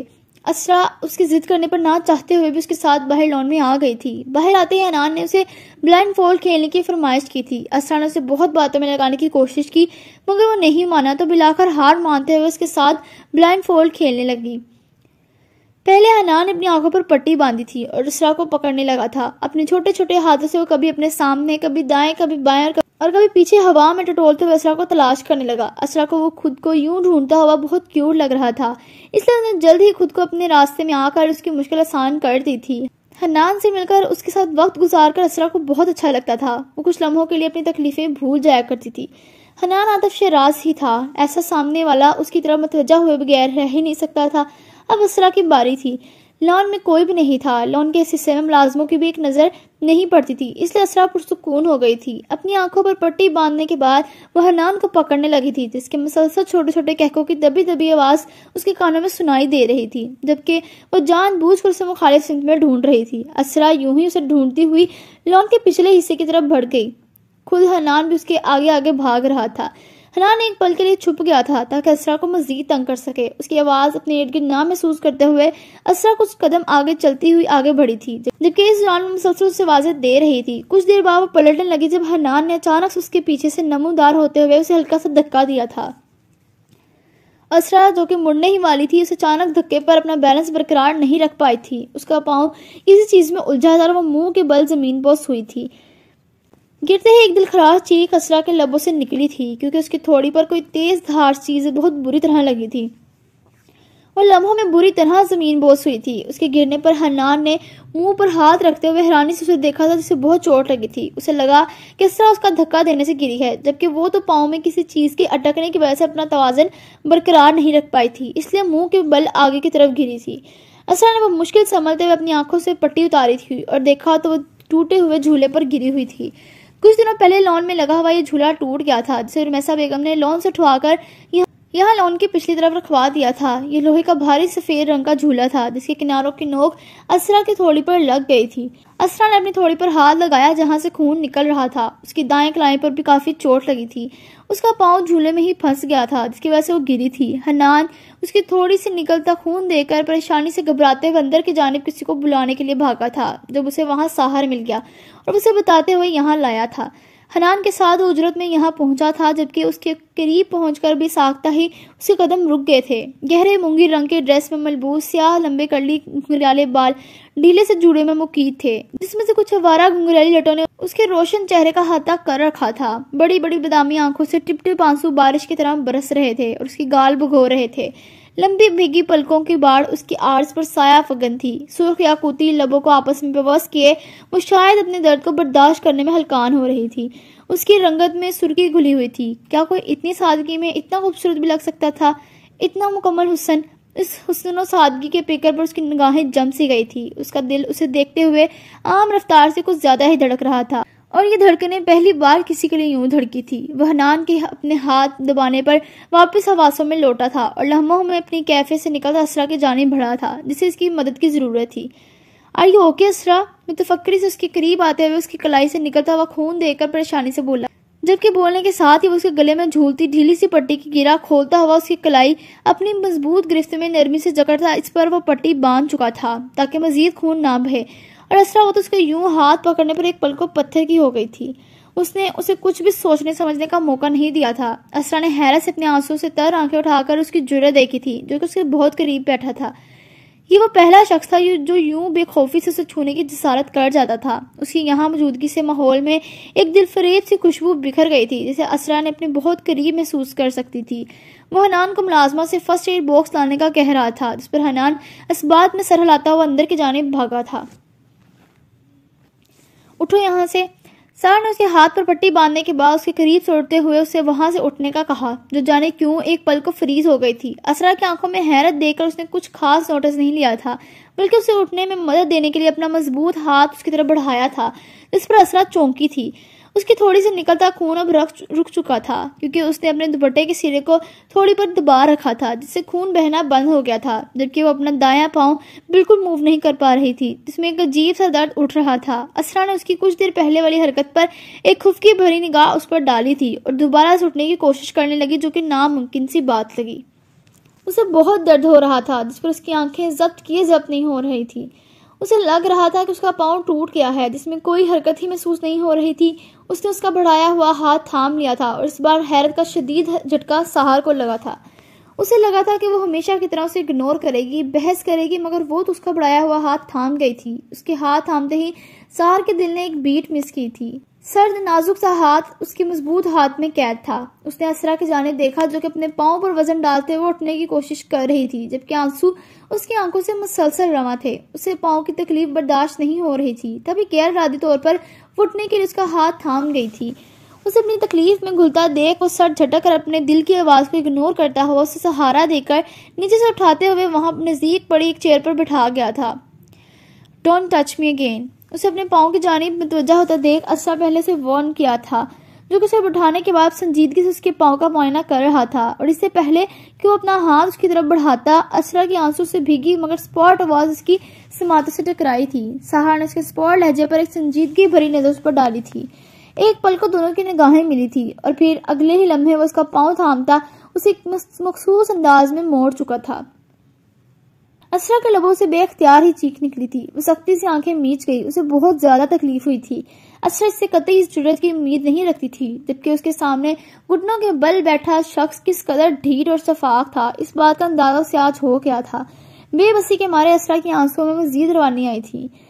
میں نے آج تک آپ سے ذرا بدتمیز اور ڈھیٹ انسان اپنی پوری زندگی میں نہیں دیکھا. اسرا اسے خون شام نگاہوں سے دیکھتی ہوئی تکلیف سے گھبرائی تھی. اسے رہ کر اس کی جرأت پر غصہ آ رہا تھا. اس کا بس چلتا تو اس شخص کا بھی پاؤں توڑ دیتی تاکہ اسے اندازہ ہوتا کہ کتنی تکلیف میں ہے وہ. آئی نو تم آج کے بعد میرے علاوہ کہیں اور دیکھو گی بھی نہیں کیونکہ میں دیکھنے ہی نہیں دوں گا. وہ شان بے نیازی سے اس کے قریب سے اٹھتا ہوا ہاتھ جھاڑتا ہوا لاپرواہی سے انداز میں بولا تھا. اس کے انداز میں حاکمیت سی تھی. اچانک ایک پراسرار سے مسکراہٹ نے اس کے لبوں کا احاطہ کیا تھا. اسرا کو اس کی مسکراہٹ سمیت یہ شخص انتہائی زہر لگا تھا. وہ انتہائی ضبط سے اسے گھور کر رہ گئی. ویسے بڑی جھانسی کی رانی بنی پھرتی ہو اور اب اتنی سی چوٹ لگوا کر یوں بچوں کی طرح رو رہی تھی. Very disappoint to you. Sahar کا انداز سلگانے والا تھا، کچھ مایوس کن تھا.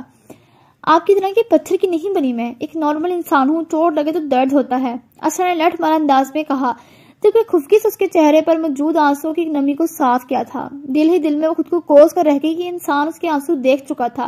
وہ کمزور ہرگز نہیں تھی مگر حساس تھی. اسے اب نارمل کہہ رہی تھی. سہار نے سنہری آنکھوں میں خفگی بھرے اسے دیکھا. اپنے سامنے سے زمل کو حنان کے ساتھ اپنی طرف آتے دیکھ وہ مزید بحث کا ارادہ ترک کر چکا تھا. کیا وہ اسرا تم ٹھیک ہو؟ ذرا چوٹ تو نہیں لگی تمہیں؟ Are you okay? زمل اس کے قریب آتے ہی اس کے کاندھے پر ہاتھ رکھتی پریشان سے پوچھ رہی تھی. اسے حنان نے بتایا تھا کہ اسرا اس کے دھکا دینے کی وجہ سے گری ہے، جس سے زمل فوراً لاؤنج میں اس کی طرف آتے ہی جنت بیوی سے فرسٹ ایڈ باکس لے کر خود اسرا کے پاس آئی تھی. اس کے چہرے پر متفکری واضح تھی. حنان کی بات سنتے ہی اسے بھی جھڑک چکی تھی جو کہ رونے والی صورت بنائے اسرا سے فاصلے پر کھڑا تھا. زمل کی آواز پر اس نے چہرہ اٹھا کر دیکھا تھا. اس کی تھوڑی سے پھر سے خون بہنا شروع ہو گیا تھا. اسرا کو ان سب میں پہلی بار اپنے دوپٹے کا خیال آیا تھا جو کہ لاپرواہی سے اس کے گلے میں جھول رہا تھا. وہ شدید شرمندگی محسوس کرتی نامحسوس انداز میں دوپٹے کا پلو اپنے سر پر لینے لگی. میں ٹھیک ہوں، اسرا نے اس سے نظریں چراتے ہوئے بولی تھی. جانے وہ اسے کیسی لڑکی سمجھ رہی ہوگی جو یوں بے تکلفی سے گلے میں دوپٹہ ڈالے کسی نامحرم کے سامنے بیٹھی تھی. مگر وہ کچھ دیر پہلے اپنی چوٹ لگنے اور اپنے پاؤں کی تکلیف کی وجہ سے اتنی بری حال میں تھی کہ اسے احساس ہی نہیں ہوا تھا. وہ اندر ہی اندر شدید شرمندگی کے احساس تلے دب کر رہ گئی. کہاں ٹھیک ہو؟ اف کتنا بڑا کٹ لگا ہے تمہاری چین پر. ساحر اس ڈاکٹر کے پاس لے کر چلتے ہیں، مجھے لگ رہا ہے اسٹیچز لگیں گے.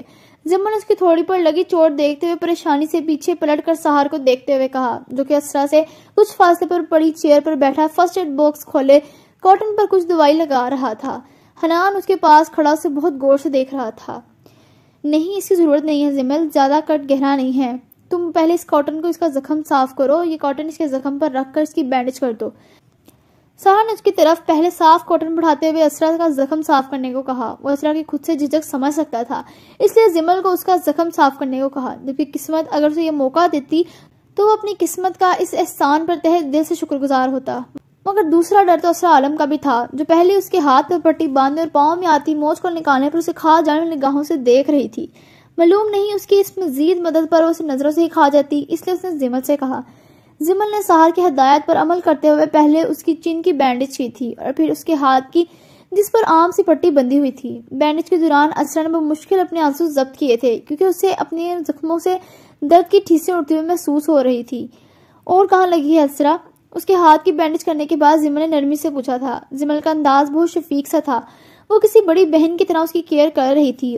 اسرا خاموشی سے اپنی ذات پر ایک اور شخص کی مہربانیاں دیکھ رہی تھی. زمل نے اس سے مزید کہیں اور چوٹ لگنے کا پوچھا تھا، جس پر اسرا نے پاؤں کی جانب دیکھا تھا اور ایک پل کو وہ شوق ہوئی تھی. اسے بالکل بھی پاؤں میں اب درد نہیں ہو رہا تھا.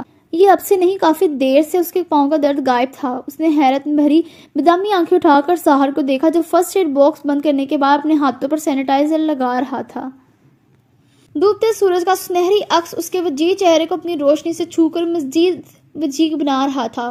اسرا کی اپنی جانب دیکھنے پر اس کی نظروں کا مفہوم سمجھ چکا تھا. بے نیاز سے ہلکے سے شانے چکاتے ہوئے اپنی نگاہیں پھیر گیا تھا. اسرا کے پاؤں پر کوئی چوٹ نہیں آئی تھی. اس کا پاؤں مڑ چکا تھا جس کی وجہ سے اس کے پاؤں پر وزن نہیں ڈل رہا تھا اور وہ موو نہیں ہو رہا تھا.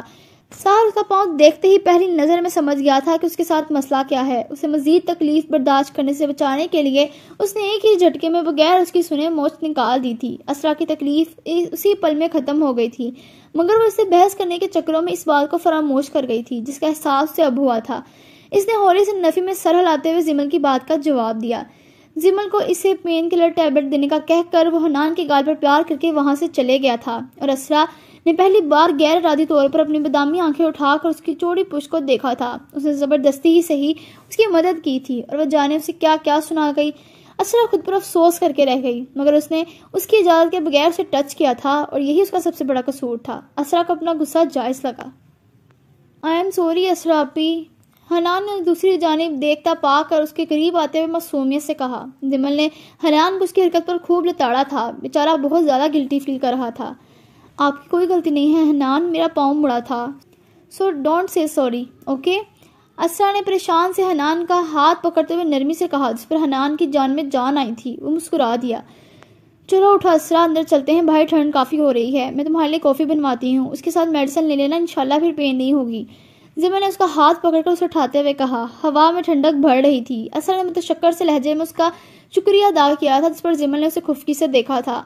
شکریہ کس بات کا اسرا؟ تم ہماری گیسٹ ہو، ہماری ذمہ داری ہے تمہارا خیال رکھنا، اس لیے غیر والی باتیں مت کرو. زمل نے اپنائیے سے کہا. اسرا اس رحم دل لڑکی سے مل کر واقعی خوش ہوئی تھی. سوائے ایک شخص کو چھوڑ کر اس گھر کے سبھی لوگوں کا اخلاق بہت اعلیٰ تھا. رمیسا بیگم اپنی ایک دوست کی عیادت کرنے اس کے گھر گئی ہوئی تھی، اس لیے وہ اس وقت گھر پر موجود نہیں تھی. وہ تینوں اندر جا چکے تھے اور لان میں سردی بڑھنے لگی تھی. سورج ڈوب چکا تھا. پورے عالم میں شام ہو چکی تھی. مجھ سے روٹ جاتے تو منا لیتے، یہ راستے جدا کرنا درست نہ تھا. سزا اتنی ہی دیتے نہ کہ کاٹ لیتے، غلطی کو جرم قرار دینا انصاف نہ تھا. تم کچھ سمجھتے تو سمجھا لیتے، یوں بات ہی ختم کر دینا مناسب نہ تھا. ہمارے بس میں ہوتا تو باخدا بچا لیتے، وہ تعلق جسے توڑنا کبھی آسان نہ تھا. سمن محیط. صبح سورج کی کرنوں نے نکلتے ہی ہر طرف اپنی روشنی بکھیر دی تھی. اس کی سنہری شعاعیں ہر طرف بکھری ہوئی تھی جو کہ سردی کے موسم میں کسی غنیمت سے کم نہیں تھی. آنکھوں کو بہت بھلی لگتی تھی. نکھری نکھری سی یہ صبح بہت حسین تھی. وہ اپنے رف سے ٹراؤزر شرٹ میں ملبوس ہاتھ میں کافی کا مگ تھامے بجھے بجھے سے انداز میں کافی پی رہا تھا. طبیعت پر عجیب سی کسل مندی چھائی ہوئی تھی. مالی ایک طرف لون میں پودوں کو پانی دینے میں مصروف تھا اور وہ بے دھیانی ہی میں اس طرف دیکھ رہا تھا جبکہ اس کا سارا دھیان تو کہیں اور ہی تھا. یہ صبح کے 11 بجے کا وقت تھا. آج زمل کو اس گھر سے گئے 20 دن ہو چکے تھے اور اس نے اس سے کوئی رابطہ نہیں کیا تھا. حنان اسے روزانہ فون کرتا تھا اور ملنے آنے پر فورس کرتا تھا مگر وہ شاید زمل کے بلانے کا منتظر تھا جس کا غصہ جانے آج بھی ٹھنڈا ہوا تھا یا یوں ہی قائم تھا. زمل کے بغیر گزارے گئے یہ 20 دن 20 نہیں تھے، 20 صدیاں تھی جس کے ایک لمحے میں اس نے اس کی کمی محسوس کی تھی. اسے اب اندازہ ہوا تھا کہ زمل اس کے لیے کتنی ضروری تھی. وہ ہے تو اس کی زندگی میں رونق ہے ورنہ اس کے بغیر وہ ادھورا ہے. اس بات کے احساس سے ہر گزرتے ایک ایک لمحہ ہوا تھا. یہ 20 دن اس کے لیے کسی سزا سے کم نہیں تھے جو اس نے اپنی غلطی پر کاٹے ہیں. وہ یہ سب سوچتے ہوئے ارد گرد سے اتنا غافل تھا کہ سائمہ بیگم آ کر اپنے قریب چیئر پر بیٹھنے کی اسے خبر بھی نہ ہوئی تھی. اگر اتنی ہی زیادہ یاد آ رہی ہے بیوی کی تو جا کر لے کیوں نہیں آتے اسے؟ سائمہ بیگم نے وہ غور اس کا چہرہ دیکھتے ہوئے کہا. آخر ماں تھی، اپنے بیٹی کی خوشیوں کو پہچانتی تھی. انہوں نے متفکری سے اس کی حالت دیکھی تھی. ہلکی بڑی ہوئی شیب، نیند نہ پوری ہونے کی وجہ سے آنکھوں کے گرد ہلکے سے پڑ گئے تھے. یہ وہ آتش راز تو ہرگز نہ تھا جسے خود سے محبت تھی، جو ہر وقت خود کو سنوار کر رکھتا تھا، جو اپنی ذات کے ضم میں اپنی دولت کے ضم میں جینے کا عادی تھا. اتنے دنوں سے وہ اسے خود سے ہی غافل دیکھ رہی تھی. نہ وہ صحیح سے کھاتا تھا، نہ اپنا دھیان رکھتا تھا. آفس سے آ کر اپنے کمرے میں قید ہو جاتا تھا اور صبح ہی دوبارہ آفس جانے کے لیے باہر نکلتا تھا. سائمہ بیگم کو اس کی بہت فکر تھی جو کہ مسکرانا ہی بھول گیا تھا. انہیں اب لگنے لگا تھا کہ زمل اس سے لڑ کر اپنی ماں کے گھر گئی ہے کیونکہ اس سے پہلے تو عاطف اپنی موجودگی میں زمل کو کہیں جانے نہیں دیتا تھا. نہیں، ایسی کوئی بات نہیں. عاطف اپنے قریب سے آتی ان کی آواز محسوس کرتے ہوئے واپس حال میں لوٹا تھا اور انہیں دیکھا جو متفکری سے اسے دیکھ رہی تھی. لگ تو نہیں رہا تمہیں اپنی بیوی کی یاد آئے نہ آئے مجھے اپنے پوتے کی بہت یاد آتی ہے. اتنے دنوں سے میں اپنے جگر کے ٹکڑے کو نہیں دیکھا. مجھے اس کے بغیر پورا گھر ویران لگتا ہے. آج سنڈے ہے، جاؤ اور جا کر میرے پوتے کو لے کر آؤ. تم دونوں میاں بیوی کے جو بھی معاملات ہیں اسے جلدی سے درست کرو اور میرا پوتا شام تک میرے پاس ہونا چاہیے. سائمہ بیگم نے حتمی سے لہجے میں کہا. وہ کافی دنوں سے یہ سب تماشا دیکھ رہی تھی. اتنا تو وہ سمجھ چکی تھی کہ معاملہ کچھ سیریس ہے، اس سے سنجیدگی سے گویا ہوئی. جانتی تھی کہ ان کا بیٹا شروع سے ہی زمل کا کتنا دیوانہ رہا تھا. اس کی اداسی ان سے دیکھی نہیں جاتی تھی. عاطف ان کی بات پر افسردگی سے مسکرایا تھا. کوشش کروں گا. اس کا انداز ہارا ہوا سا تھا. جانے کیوں زمل کی اس دن کی باتیں وہ بھلائے نہیں بھول پا رہا تھا. اسے اذیت ہوتی تھی یہ سوچ کر ہی کہ وہ اس کے بارے میں کیا سوچتی ہے. کیا مطلب کوشش کروں گا؟ اگر تمہارے پاس وقت نہیں ہے تو میں چلی جاتی ہوں اس مہارانی کو لینے. یہ اچھا ہے، پہلے شوہر کو اپنی عادت ڈال لو اور پھر مہینہ مہینہ جا کر اپنی ماں کے گھر بیٹھ جاؤ.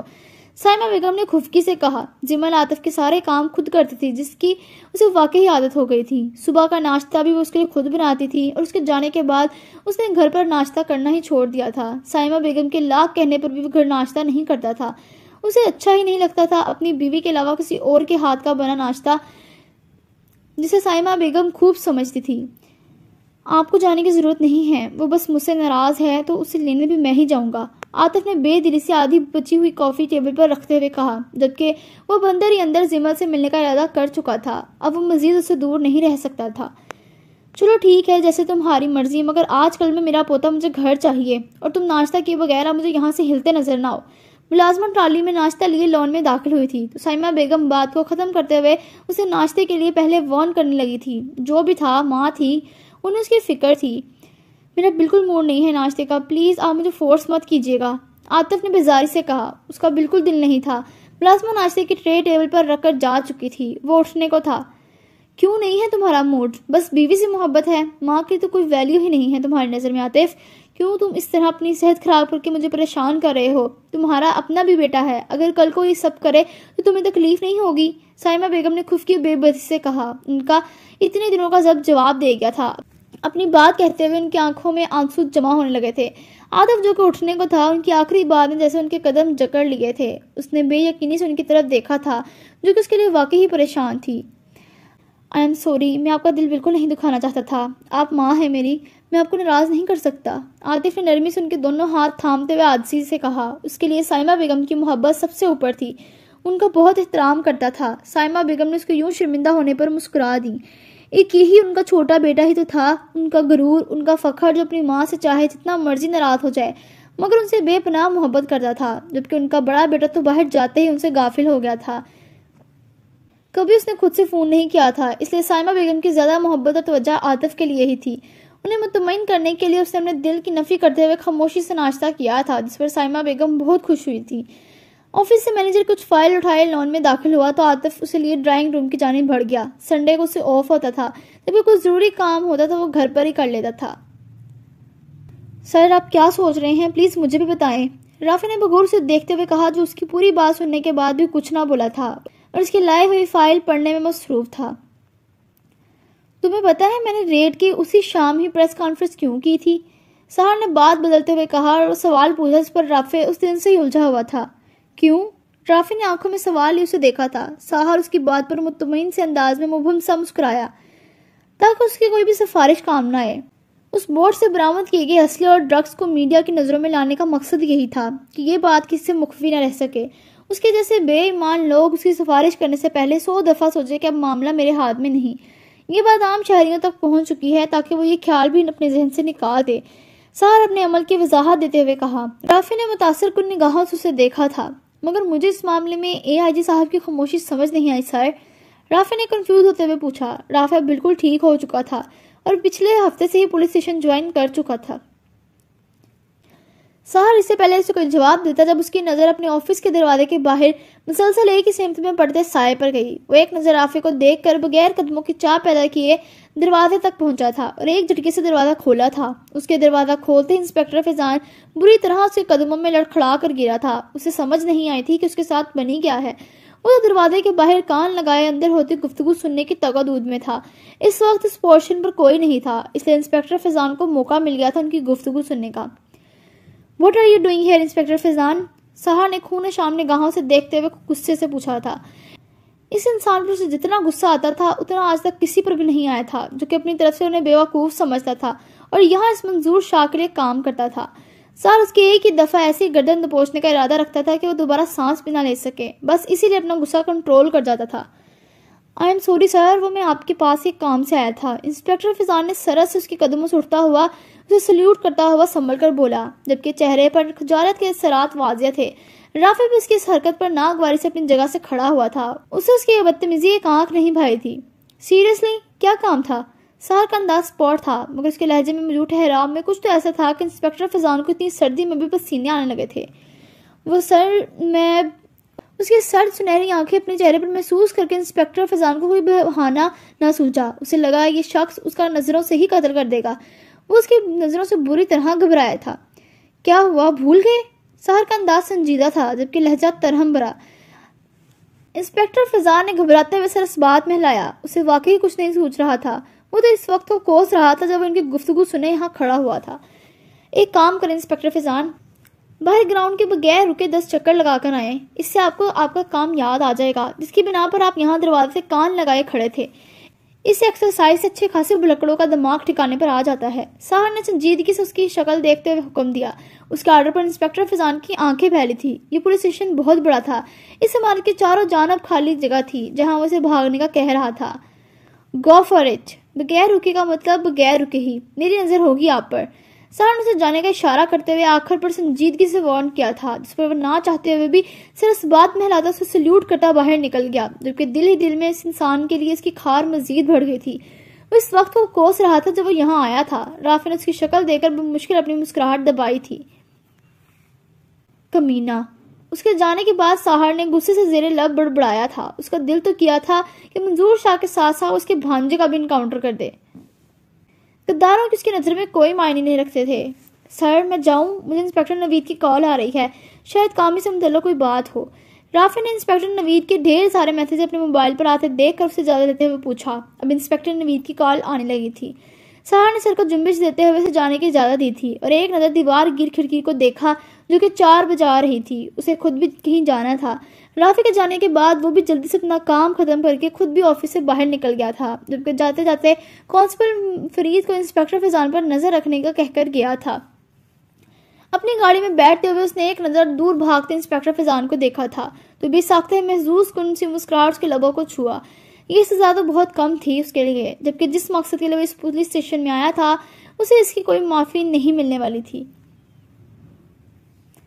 زمل لاؤنج میں بیٹھی بے دلی سے رمیسا بیگم کی باتیں سن رہی تھی، جو کہ ہیرا کی تعریفیں کیے جا رہی تھی کہ وہ ان کا خیال کتنا رکھتی ہے، ان کی کتنی پرواہ کرتی ہے، کتنی ملنسار اور معصوم ہے، جبکہ زمل خاموش سی بیٹھی ہوئی تھی۔ چہرے پر ایسی اداسی چھائی ہوئی تھی جیسے اسے اس کا سب سے قیمتی کچھ کھو گیا ہو، جس کے بغیر اسے صبر نہیں آ رہا تھا۔ حنان اسرا کے پاس تھا، وہ دونوں ماں بیٹی ہی لاؤنج میں بیٹھی ہوئی تھی۔ رمیسا بیگم اس کی لا تعلقی کو نوٹ کرتی خاموش ہوئی تھی اور اس کی طرف دیکھنے لگی، جس کے چہرے کی ساری شادابی جانے کہاں کھو گئی تھی۔ وہ مرجھائی سے اسے دیکھ کر بالکل اچھی نہیں لگی تھی۔ یہ شام کے 6 بجے کا وقت تھا۔ باہر پورچ میں کوئی گاڑی آ کر رکی تھی اور ہارن بجا تھا۔ زمل کا جھکا سر ایک جھٹکے سے اوپر ہوا تھا۔ وہ بے یقینی سے لاؤنج کی دہلیز کی طرف دیکھنے لگی۔ اس گاڑی کی آواز اور مقصود چند سیکنڈ تک ہارن دینا، اس سے اس کا ذہن جو اسے الارم دے رہا تھا، وہ کچھ لمحوں کے لیے اس حقیقت پر یقین نہ کر پائی۔ ہارن کی آواز سن کر حنان کمرے سے دوڑتا ہوا باہر نکلا تھا۔ حنان کمرے کی کھڑکی سے اپنی ڈیڈ کی گاڑی پورچ میں رکتے دیکھ چکا تھا۔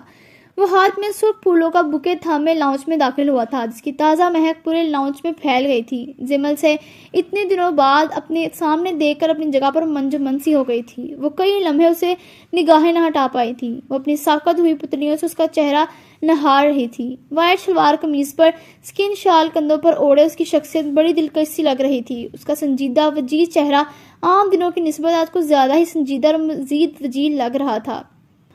وہ ابھی اندر داخل ہوا ہی تھا جب حنان دوڑتا ہوا اس کے قریب آیا تھا اور اسے لپٹ گیا۔ عاطف نے نیچے جھکتے ہوئے والہانہ انداز میں اپنے گلے لگایا تھا اور اس کے پھولے پھولے گال چومے تھے۔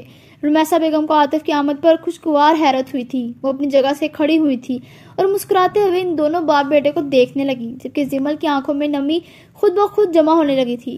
کتنی محبت کرتی تھی وہ اس شخص سے، اور اسے دھوکہ دیا تھا۔ زمل کو بے ساختہ ہی اس کا دیا ہوا درد یاد آیا تھا۔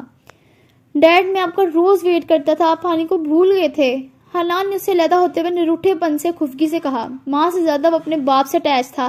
اس کے یوں ناراض ہونے پر عاطف کو اس پر بہت پیار آیا تھا۔ سوری مائی سن، میں آپ کو نہیں بھول سکتا، بس تھوڑا سا بزی تھا اس لیے اپنے بیٹے سے ملنے نہیں آ سکا، لیکن آج فری ہوتے ہی میں اپنے بیٹے کو لینے آیا ہوں۔ عاطف نے اس کی خفگی کو دیکھتے ہوئے منانے والے انداز میں کہا، جس پر وہ مان بھی گیا تھا، کیونکہ ضد اور بحث وہ صرف زمل کے ساتھ ہی کرتا تھا۔ اس سے توجہ ہٹتے ہی وہ اپنے قریب آتی رمیسا بیگم سے ملا تھا، جنہوں نے کچھ دلی سے اسے ملتے ہوئے اسے ڈھیر ساری دعائیں دی تھی۔ اس سے نظر بھٹکتی ہوئی اس دشمن جہاں پر پڑی تھی، جو خفکی سے اس کے دیکھنے پر مخالف سن چہرہ موڑ گئی تھی۔ اس کا چہرہ سرخ ہو رہا تھا۔ عاطف نے ہاتھ میں تھاما سرخ گلابوں کا بوکے زمل کی طرف بڑھایا، جسے اس نے رمیسا بیگم کی ویسے شرافت سے تھام لیا تھا، جبکہ اسے آنکھ اٹھا کر نہ دیکھا تھا، اور اس کا یہ انداز عاطف کو بہت کھلا تھا۔ وہ ضبط سے اگنور کر گیا۔ بیٹھو آپ بیٹا، میں آپ کے لیے کافی بنوا کر لاتی ہوں، رمیسا بیگم نے کچھ دیر اس کے پاس بیٹھنے کے بعد اٹھتے ہوئے کہا۔ اس دوران حنان باپ کے ساتھ جڑ کر بیٹھا تھا اور اسے دیکھ دیکھ کر بار بار خوش ہو رہا تھا۔ زمل لا تعلق سی بنی بیٹھی تھی۔ رمیسا بیگم کی کچن کی طرف جاتے ہی مڑ کر اپنے کمرے میں چلے گئی۔ اسے اپنے آنسو ضبط کیے ضبط نہیں ہو رہے تھے۔ اسے اتنی اذیت میں مبتلا کر کے وہ کیسے مسکرا سکتا تھا؟ زمل کو سمجھ نہ آیا۔ وہ کمرے میں آتی ہی اپنا چہرہ ہاتھوں میں چھپائے رو دی۔ اس کا دل عجیب سا ہونے لگا تھا۔ اسے سامنے دیکھ کر وہ مزید خود پر ضبط نہیں کر پائی تھی۔ ذہن میں ایک بار پھر اس لڑکی کا عکس لہرایا تھا اور بس زمل کی برداشت جواب دے گئی تھی۔ تبھی اندر آتے ہی یہ سب یاد کرتے رو دی۔ جب ذہنی انتشار سے وہ پچھلے دنوں گزری تھی، ایک بار پھر وہ کیفیت اس پر حاوی ہونے لگی تھی۔ پہلے سے کھلے دروازے کو کھول کر وہ کمرے میں داخل ہوا تھا اور دروازہ بند کرتے ہوئے اس کی جانب بڑھا تھا، جو کہ یقیناً رونے کا شغل فرما رہی تھی۔ آتے میں مشکل اس کے آنسوؤں پر اپنے آپ پر ضبط کیا تھا۔ زمل کی آنکھوں میں موجود یہ آنسو سے تکلیف دے رہے تھے۔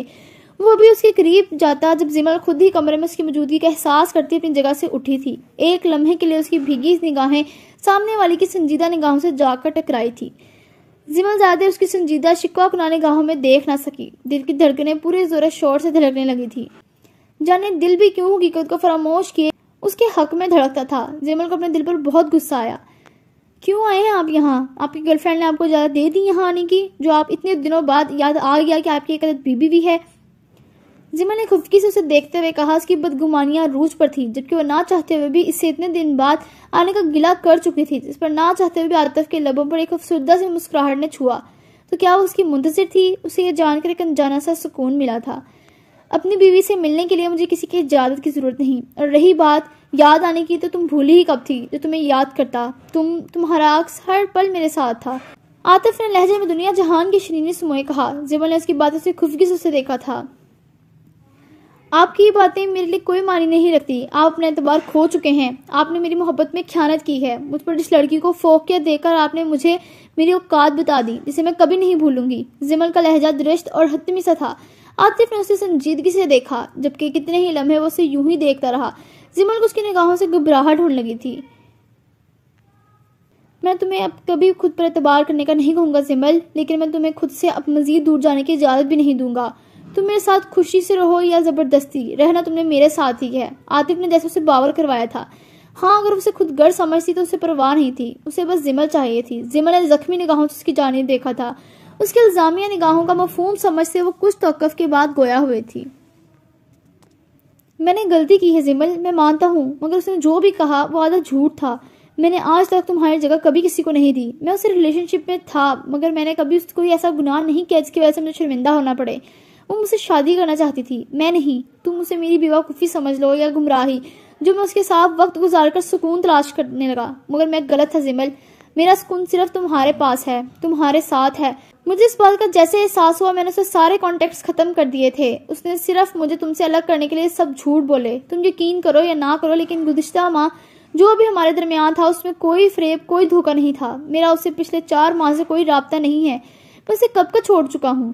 میں نے ماضی میں تمہیں بہت ہرٹ کیا، اس کے لیے میں معافی بہت چھوٹا لفظ ہے، لیکن میں پھر بھی کہوں گا زمل، ہو سکے تو مجھے معاف کر دینا ان سب کے لیے جو میں نے تمہارے ساتھ ماضی میں کیا. عاطف کا لہجہ بڑا بھوجل تھا. اپنی ذات کی گواہی دیتے ہوئے ایک انجانا سا درد اس کے دل نے محسوس کیا تھا جو قطعی برداشت نہیں ہو رہا تھا. زمل اس دوران چہرہ جھکاتی آنسو بہاتی رہی تھی. یہ سب اس کے لیے بہت تکلیف دہ تھا. اس کا دل ٹوٹا تھا. میں کیسے مان لوں کہ اب آپ سچ بول رہے ہیں؟ زمل نے رونے سے سرخ ہوئی سنہری آنکھیں اٹھا کر اس کی طرف دیکھا. انداز سپورٹ تھا. اس پوری دنیا میں اگر میں نے کسی سے بہت زیادہ محبت کی ہے تو وہ میرا بیٹا ہے. میں حنان کی قسم کھا کر کہتا ہوں کہ میں نے جو بھی کہا ہے اس کا ایک ایک لفظ سچ ہے. عاطف نے اس کی نم آنکھوں میں دیکھتے ہوئے سنجیدگی سے ٹھہرے ہوئے لہجے میں کہا جیسے اس سے بڑی کوئی گارنٹی اس کے پاس نہیں تھی. زمل ایک لمحے کے لیے اسے دیکھ کر رہ گئی. تو یعنی اسے اب بھی صرف اپنے بیٹے سے محبت تھی اور وہ مجھے آپ کے ساتھ نہیں جانا، آپ چلے جائیں یہاں سے. زمل نے ضبط سے کہا. وہ صرف حنان کی وجہ سے اپنے ساتھ چلنے کو کہہ رہا تھا، اس سے اس کا کوئی محبت نہیں تھی. زمل کو نئے سرے سے رونا آیا. میں نے کبھی نہیں سوچا تھا زمل کہ تم اتنی سنگ دل بھی ہوگی. جتنی سزا تم مجھے دے چکی ہو کہ تمہارے لیے نزدیک وہ کافی نہیں ہے. میری ایک بات یاد رکھنا، اگر تم آج میرے ساتھ نہیں کی تو میں تمہیں کبھی دوبارہ لینے نہیں آؤں گا. عاطف کے لہجے میں افسوس کا عنصر بڑا واضح تھا. وہ بے یقینی سے اسے دیکھ کر رہ گیا. آپ اپنے بیٹے کو لینے آئے ہیں تو اسے لے کر ہی جائیں، زمل نے خفگی سے کہا جبکہ اس کی حنان کی قسم کھانے پر اس کے لفظوں پر وہ مشکل ہی ایمان لے آئی تھی جبکہ اسے ظاہر نہیں کیا تھا. ایک بات عاطف کے بارے میں جانتی تھی کہ وہ اپنے لفظوں کا بہت پکا تھا. وہ جو کہتا تھا اسے پورا ضرور کرتا تھا اور جس کا وہ اقرار کرتا تھا اس میں کوئی جھوٹ نہ بولتا تھا. میں اپنے بیٹے کی ماں کو بھی لینے آیا ہوں، عاطف نے اپنی بات پر زور دیتے ہوئے کہا. جانے کیوں زمل اتنی ضدی ہو گئی تھی. وہ جانتا تھا کہ اس نے اس کا بہت دل دکھایا ہے جس کا ازالہ کرنے کو بھی وہ تیار تھا مگر اسے یہاں مزید چھوڑنے کے حق میں وہ نہیں تھا. زمل ابھی کوئی جواب دیتے جب رمیسا بیگم ہلکا سا نوک کر کے اندر داخل ہوئی تھی. جمل نے جلدی سے اپنے آنسو صاف کیے تھے. عاطف بیٹا آپ کی کافی ٹھنڈی ہو رہی ہے. میں اور حنان آپ کا کب سے باہر ویٹ کر رہے ہیں. آپ جا کر حنان کے ساتھ بیٹھیں اور اپنی کافی پئیں. میں زمل کی پیکنگ کروا کر اسے لے کر آتی ہوں. رمیسا بیگم نے سنجیدگی سے بغیر زمل کو دیکھے عاطف کو دیکھتے ہوئے کہا جبکہ پہلے کی نسبت اب ان کا لہجہ سپورٹ تھا. تو کیا وہ سب کچھ سن چکی تھی؟ بے اختیار ہی یہ بات دونوں کے ذہن میں آئی تھی. عاطف مزید وہاں رک کے ان کی بات پر سرس بات میں ہلاتا وہاں سے نکل گیا تھا جبکہ زمل چور نگاہوں سے اپنی ماں کو دیکھنے لگی جو کہ الماری کھول کر اس کا سوٹ کیس نکال رہی تھی. میں نہیں جاؤں گی، زمل نے حتمی سے لہجے میں کہا. رمیسا بیگم نے اس سے وجہ نہیں پوچھی تھی، بس سنجیدگی سے دیکھنے لگی تھی. کیا چاہتی ہو تم زمل؟ تم نے مجھ سے جھوٹ بولا کہ تم عاطف سے زیادہ لے کر یہاں آئی ہو جس پر میں نے کچھ نہیں کہا. جانتی ہو کل تمہاری ساس کی کال آئی تھی میرے پاس. اگر وہ نہ مجھے بتاتی تو مجھے کبھی پتہ نہ چلتا کہ تم عاطف سے لڑ کر آئی تھی یہاں. میں تم سے وجہ پوچھنے کا ارادہ رکھتی تھی جبکہ آج تو وہ بھی جانے کی ضرورت نہ پڑی. تمہاری اور عاطف کی باتیں سن چکی ہوں میں. ہمارے خاندان میں طلاقیں نہیں ہوتی زمل. میاں بیوی میں 1000 جھگڑے ہو جائیں انہیں اپنے معاملات خود ہی سلجھانا پڑتا ہے. اگر تم اس بات پر اتنا ایشو بناؤ گی تو کیا جانتی نہیں ہو اپنے بھائیوں کو بغیر عاطف کی کوئی سنے وہ تمہاری ہی سائڈ لیں گے تو کیا رہ لوگی ساری زندگی اس کے بغیر؟ چند دن تو تم اس کے بغیر گزار نہ سکی. اپنی حالت دیکھو. رمیسا بیگم نے اسے جھڑکتے ہوئے کہا، جو کہ سر جھکائے رونے میں مصروف تھی۔ وہ یہاں عاطف کو بلانے آئی تھی، جبکہ نیم کھلے دروازے سے ان کی باہر آتی آوازوں نے ان کے قدم وہیں روک دیے تھے۔ یہ تو سچ شکر تھا کہ حاشر اور ساحر دونوں ہی اس وقت گھر پر موجود نہیں تھے، ورنہ ضرور جمل کے آنسو نے بہت کچھ سمجھا دیتے۔ انہوں نے دھوکہ دیا ہے مجھے، وہ کسی اور لڑکی سے شادی کرنے والے تھے، اپنے شوہر کو کسی اور کے ساتھ نہیں دیکھ سکتی میں۔ جمل نے اپنی ماں کو دیکھتے ہوئے خفکی سے بتایا تو سارا قصوروار اسی سمجھ رہی تھی۔ وہ کوئی جان بوجھ کر تو نہیں اس سے لڑ کر آئی تھی۔ اس کے ہینگ کیے کپڑے بیگ میں رکھتے رمیسا بیگم کا ہاتھ اس کی بات پر ایک پل کے لیے رکا تھا۔ وہ ایک سرد سانس کھینچتی، کپڑے وہیں بیڈ پر رکھتی اس کے پاس آ کر بیٹھی تھی۔ وہ دوسری شادی کرنے والا تھا مگر اس نے نہیں کی۔ کیا کبھی اس نے تمہیں کسی چیز کی کمی ہونے دی؟ پورا خاندان تمہیں اس کے ساتھ دے کر تمہاری قسمت کو سراہتا ہے جمل۔ ہم سب انسان ہیں، غلطیاں ہم سب سے ہو جاتی ہیں، مگر جب کوئی غلطی کر کے اس پہ شرمندہ ہو اور دوبارہ اپنے اس عمل کو کبھی نہ دہرانے کا وعدہ کرے تو ہمیں یقین کر لینا چاہیے۔ وہ تو پھر مرد ہے، اگر دوسری شادی کر بھی لیتا تو تم کیا کرتی؟ پھر کیسے برداشت کرتی تم شکر کیوں نہیں ادا کرتی کہ وقت رہتے ہی تمہارے پاس واپس لوٹ آیا ہے؟ میں نے عورتوں کو بہت مشکل زندگی گزارتے دیکھا ہے جمل، اور میں نہیں چاہتی کہ کبھی میری بیٹی پر ایسا وقت آئے، اس لیے تمہیں سمجھا رہی ہوں کہ تم کیوں اس لڑکی کی باتوں میں آ کر اپنا گھر خراب کر رہی ہو۔ میں مانتی ہوں عاطف نے غلطی کی ہے، لیکن وہ شرمندہ ہے جمل، اسے معاف کر دو اور آگے بڑھو، اپنے دل سے ساری بدگمانیاں نکال دو اور اللہ کی رضا کے لیے اسے معاف کر دو۔ وہ کبھی حنان کی جھوٹی قسم نہیں کھا سکتا، اس بات کی گواہی میں خود دیتی ہوں۔ اس کی آنکھوں میں تمہارے لیے محبت پچھلے کئی ماہ سے دیکھ رہی ہوں جمل، اس لیے جو تمہارے پاس ہے اس پر دھیان دو اور جو گزر کے اسے بھول جاؤ۔ تم میری بہت صابر اولاد ہو اور دیکھو اللہ نے تمہیں کتنی نعمتوں سے نوازا ہے، اس کا شکر ادا کرو کہ یہ زندگی اتنی طویل نہیں کہ اسے شکوہ شکایت اور بدگمانیوں کی نظر کر دیا جائے۔ رمیسا بیگم نے پہلے اسے اپنے سار لگا کر سمجھاتے ہوئے کہا۔ خود عاطف کی سرکت پر بہت حیران ہوئی تھی، جبکہ اس کے شرمندہ ہونے پر انہوں نے بے اختیاری اللہ کا شکر ادا کیا تھا جس نے ان کی بیٹی کا گھر خراب ہونے سے بچا لیا تھا۔ وہ بہت سمجھدار خاتون تھی، ان کا ہر فیصلہ معاملہ فہم ہوتا تھا۔ اس کے بعد جمل نے ان سے کوئی بحث نہیں کی تھی۔ رمیسا بیگم نے اس کی پیشانی چومی تھی جس پر وہ کچھ لمحے سنجیدگی سے انہیں دیکھنے لگی اور پھر اپنی پیکنگ کرنے لگی۔ رمیسا بیگم نے اس کی پیکنگ میں مدد کی تھی اور اسے کپڑے چینج کرنے کا کہا تھا جو کہ عام سے حلیے میں تھی۔ آدھے گھنٹے میں وہ تیار ہو کر اپنے سامان کے ساتھ باہر لاؤنج میں آ گئی تھی۔ حنان عاطف کے پاس ہی تھا، اسرا سے وہ اس کمرے میں ہی جا کر مل آئی تھی۔ رمیسا بیگم سے گلے ملنے کے بعد وہ خاموشی سے اس گھر سے چلے گئی۔ عاطف نے متشکر بھری نگاہوں سے رمیسا بیگم کو دیکھا تھا جس پر انہوں نے اسے جمل کا ڈھیر سارا خیال رکھنے کا کہا اور اس نے انہیں اپنی طرف سے مطمئن کیا تھا۔ وہ جمل کا سامان لیے اپنی گاڑی کی جانب بڑھ گیا جبکہ جمل بھی خاموشی سے اس کے پیچھے چل دی۔ حنان البتہ اپنے گھر جانے کے لیے بہت ایکسائٹڈ تھا۔ جمل نے اس کے بعد رمیسا بیگم سے کچھ نہیں کہا تھا، وہ یوں ہی ان سے خفا خفا سے اپنے گھر چلے گئی تھی۔ اس کے جانے کے بعد پورا گھر ویران ہو گیا تھا۔ رمیسا بیگم کا کب خود پر کیا ضبط جواب دے گیا تھا اور وہ وہیں لاؤنج پہ بیٹھ کر رونے لگی تھی۔ ایسا کیسے ہو سکتا تھا کہ ان کی بیٹی تکلیف میں ہو اور اس کی اذیت انہیں محسوس نہ ہوتی؟ وہ جمل کے سامنے ذرا کمزور نہیں پڑی تھی تاکہ وہ مزید کوئی فیصلہ نہ لے۔ اسرا جو کہ اپنے کمرے کے دروازے میں کھڑی حنان کی بائے کہنے کے لیے یہاں کھڑی تھی، رمیسا بیگم کو یوں روتے دیکھ کر بے چینی سے ان کی طرف بڑھی تھی۔ آنٹی آپ ٹھیک ہے؟ اسرا نے متفکری سے پوچھا اور ٹیبل پر پڑے جگ سے پانی کا گلاس ڈالتے ہوئے ان کی طرف بڑھایا تھا۔ رمیسا بیگم نے بمشکل 2 گھونٹ بھرے تھے اور اپنے آنسو صاف کیے۔ جمل کی تکلیف انہیں تکلیف دے رہی تھی، جمل کی خاموشی انہیں تکلیف دے رہی تھی۔ اسرا کو ان کی طبیعت ٹھیک نہ لگی۔ میں ٹھیک ہوں بیٹا، رمیسا بیگم نے اس کے اپنے شانے پر دھرا نازک ہاتھ اپنے ہاتھ میں پیار سے لے کر کہا تھا جبکہ وہ بہت افسردہ سے دکھائی دے رہی تھی۔ آئے میں آپ کو آپ کے روم میں چھوڑ دوں، آپ کچھ ذرا آرام کر لیں، اسرا نے انہیں ہاتھ سے پکڑ کر اٹھاتے ہوئے متفکری سے کہا۔ حاشر نے اسے بتایا تھا کہ اکثر رمیسا بیگم کسی بات کی ٹینشن لیتے ہوئے نڈھال سی ہونے لگتی ہیں۔ انہیں ڈاکٹر نے ٹینشن لینے سے سختی سے منع کیا تھا، اس لیے اسرا کو ان کی فکر ہونے لگی تھی۔ وہ انہیں کمرے تک لائی تھی اور انہیں بستر پر لٹا کر اسرا نے آرام کرنے کا کہا تھا جس پر رمیسا بیگم نے سر بات میں ہلاتے ہوئے آنکھیں بند کر لی تھی۔ انہیں بس جمل کی فکر تھی جسے انہوں نے سمجھا کر بھیج تو دیا تھا مگر وہ جانتی تھی کہ وہ ان سے ناراض ہو چکی تھی۔ انہیں اپنے سانپ بوجھت سے ہوتے ہوئے محسوس ہوئے جس پر کچھ ہی دیر میں وہ سو گئی۔ اسرا انہیں آنکھیں بند کرتا دیکھ کمرے کی ڈم لائٹ آن کر کے مین لائٹ آف کرتی باہر نکل گئی جبکہ جمل اور حنان کے جانے سے خود اچھا نہیں لگ رہا تھا۔ لاؤنج خالی پڑا تھا۔ وہ اتنے بڑے گھر کو یوں خالی دیکھ کر ایک جھجری سی لیتی اپنے کمرے میں چلے گئی۔ پیچھے ملازمہ لاؤنج سے کھانے پینے کے لوازمات اٹھاتی کچن میں جانے لگی۔ اسے نئے شہر کے ہواؤں نے بدل دیا مہر، ورنہ وہ تو مجھ سا اور میرے لیے ہی تھا۔ السمن وحید۔ ستاروں کی چادر اوڑی یہ رات بے تحاشا سرد تھی، بلکہ اس کے جذبوں کی طرح، اس کے تاثرات کی طرح۔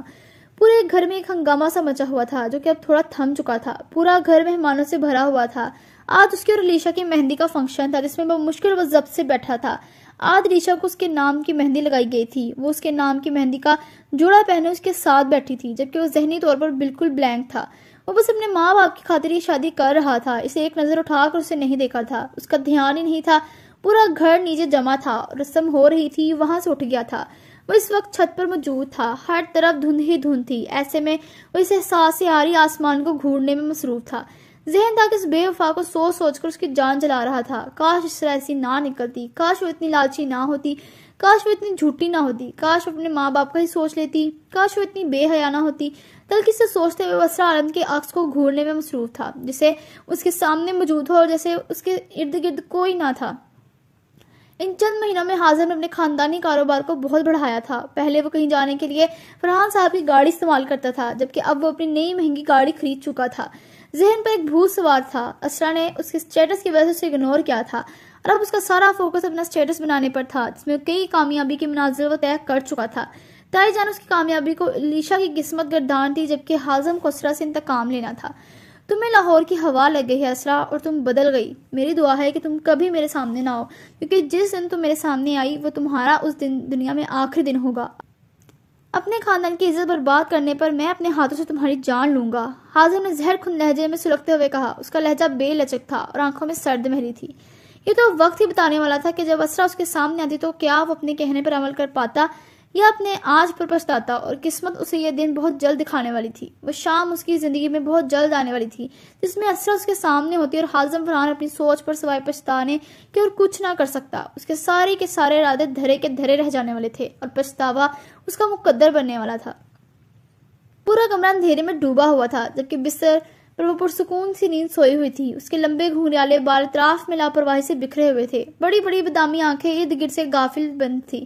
وہ بے سود سو رہی تھی۔ اسے سوئے ہوئے ابھی کچھ گھنٹے ہی گزرے تھے۔ یہ کوئی رات کے 1 بجے کا وقت تھا۔ کمرے میں گہری خاموشی چھائی ہوئی تھی، صرف اس کی ہلکی سی سانسوں کی آواز تھی جو کہ وقفے سے اس خاموشی میں معمولی سے ارتعاش پیدا کر رہی تھی۔ لان کی جانب کھلتی کھڑکی بند تھی، جبکہ اس کا لاک کھلا ہوا تھا۔ وہ یوں ہی بے خبر سوئی تھی جب اچانک کمرے میں کسی وزنی چیز کے گرنے کی آواز پیدا ہوئی تھی۔ کوئی اس کھڑکی سے کمرے میں کودا تھا۔ نیند میں ہی اس کی آواز اس کی پیشانی پر بل نمودار ہوئے تھے، جیسے اس آواز سے اس کی نیند میں خلل ڈالا تھا، جبکہ اندر آنے والے نے کودتے ہی اپنا توازن برقرار رکھتے ہوئے ایک نظر بیڈ پر سوئے وجود پر ڈالی، جسے دیکھ کر کسی شہزادی کا گمان ہوتا تھا۔ کھڑکی سے آتی روشنی چھن کر بیڈ پر سوئے وجود پر پڑنے لگی تھی۔ باہر لان کی بتیاں روشن تھی، جس کی وجہ سے کمرے میں بھی لان کی طرف کھلتی اس کھڑکی سے روشن اندر آ رہی تھی۔ کمرے میں موجود گھپ اندھیرے میں اب نیم مدھم سی روشنی ایک لکیر کی صورت میں کمرے کو منور کر رہی تھی۔ اس نے اپنے چہرے پر موجود ماسک کو درست کیا تھا۔ پچھلی دیوار پر اس کا لمبا چوڑا سایہ پڑنے لگا تھا۔ اس نے کچھ لمحے دائیں بائیں دیکھتے ہوئے اس کمرے کا جائزہ لیا۔ اپنے بھاری قدم احتیاط سے اٹھاتا اس کی الماری کی جانب بڑھا تھا جو کہ لاک تھی۔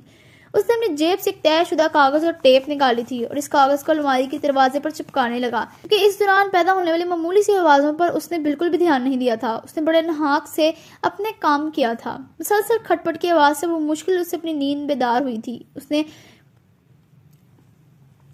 اسے اپنے علاوہ اس کمرے میں کسی اور کی موجودگی کا احساس ہوا۔ اس کی پیشانی پر شکنیں جمع ہوئی تھی۔ وہ اپنی نیند سے بھری آنکھیں کھولتے ہوئے ہلکا سا اٹھ کر بیٹھی تھی اور اپنے سامنے دیکھنے لگی جہاں سے یہ آوازیں آ رہی تھی۔ اپنے سامنے کسی دیو کی جسامت کے شخص کو کھڑا دیکھ کر اسرا کی ساری نیند پل میں ہوا ہوئی تھی۔ وہ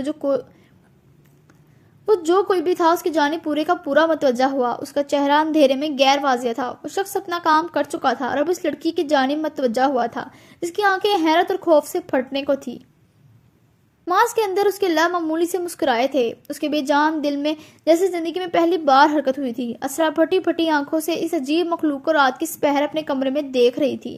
اس کی ریڑھ کی ہڈی میں سنسناہٹ ہوئی تھی۔ وہ شخص اب چلتا ہوا اس کی طرف بڑھنے لگا تھا، جبکہ اسرا چیخنا چاہتی تھی، چلانا چاہتی تھی، مگر بہت کوشش کے بعد بھی اسے اپنی آواز کے چلے جانے کا گمان ہوا۔ خوف کے مارے اس کے ہاتھ پاؤں کپ کپانے لگے۔ وہ نفی میں سر ہلاتے ہوئے اس شخص کو اپنے قریب آنے سے روکنے لگے، جبکہ وہ تو کچھ سن ہی نہیں رہا تھا۔ اس کی بڑی بڑی ماں سے چھلکتی آنکھیں بڑی خوفناک تھی۔ اسرا کو اپنا دل کانوں میں دھڑکتا ہوا سنائی دیا۔ اسے لگا اگر وہ شخص نہ رکا تو وہ خوف سے ہی مر جائے گی۔ اسے بے اختیار رمشا کے قتل والی رات یاد آئی جب اس رات اسی طرح اندھیرے میں رمشا کو گلا دبا کر مار دیا گیا تھا تو کیا یہ شخص اب اسے مارنے والا تھا؟ ڈر کے مارے اس کے لبوں سے آواز نکلنا محال تھی اور وہ شخص اس کے بستر کے بہت قریب آ گیا تھا۔ اسرار کی بادامی آنکھیں نم تھی اور خوف و ہراس سے لبریز تھی۔ خوف سے اس کی پیشانی پسینے سے بھیگنے لگی تھی اور اس اپنے ہاتھ بے جان ہوتے ہوئے محسوس ہوئے تھے۔ جاری ہے۔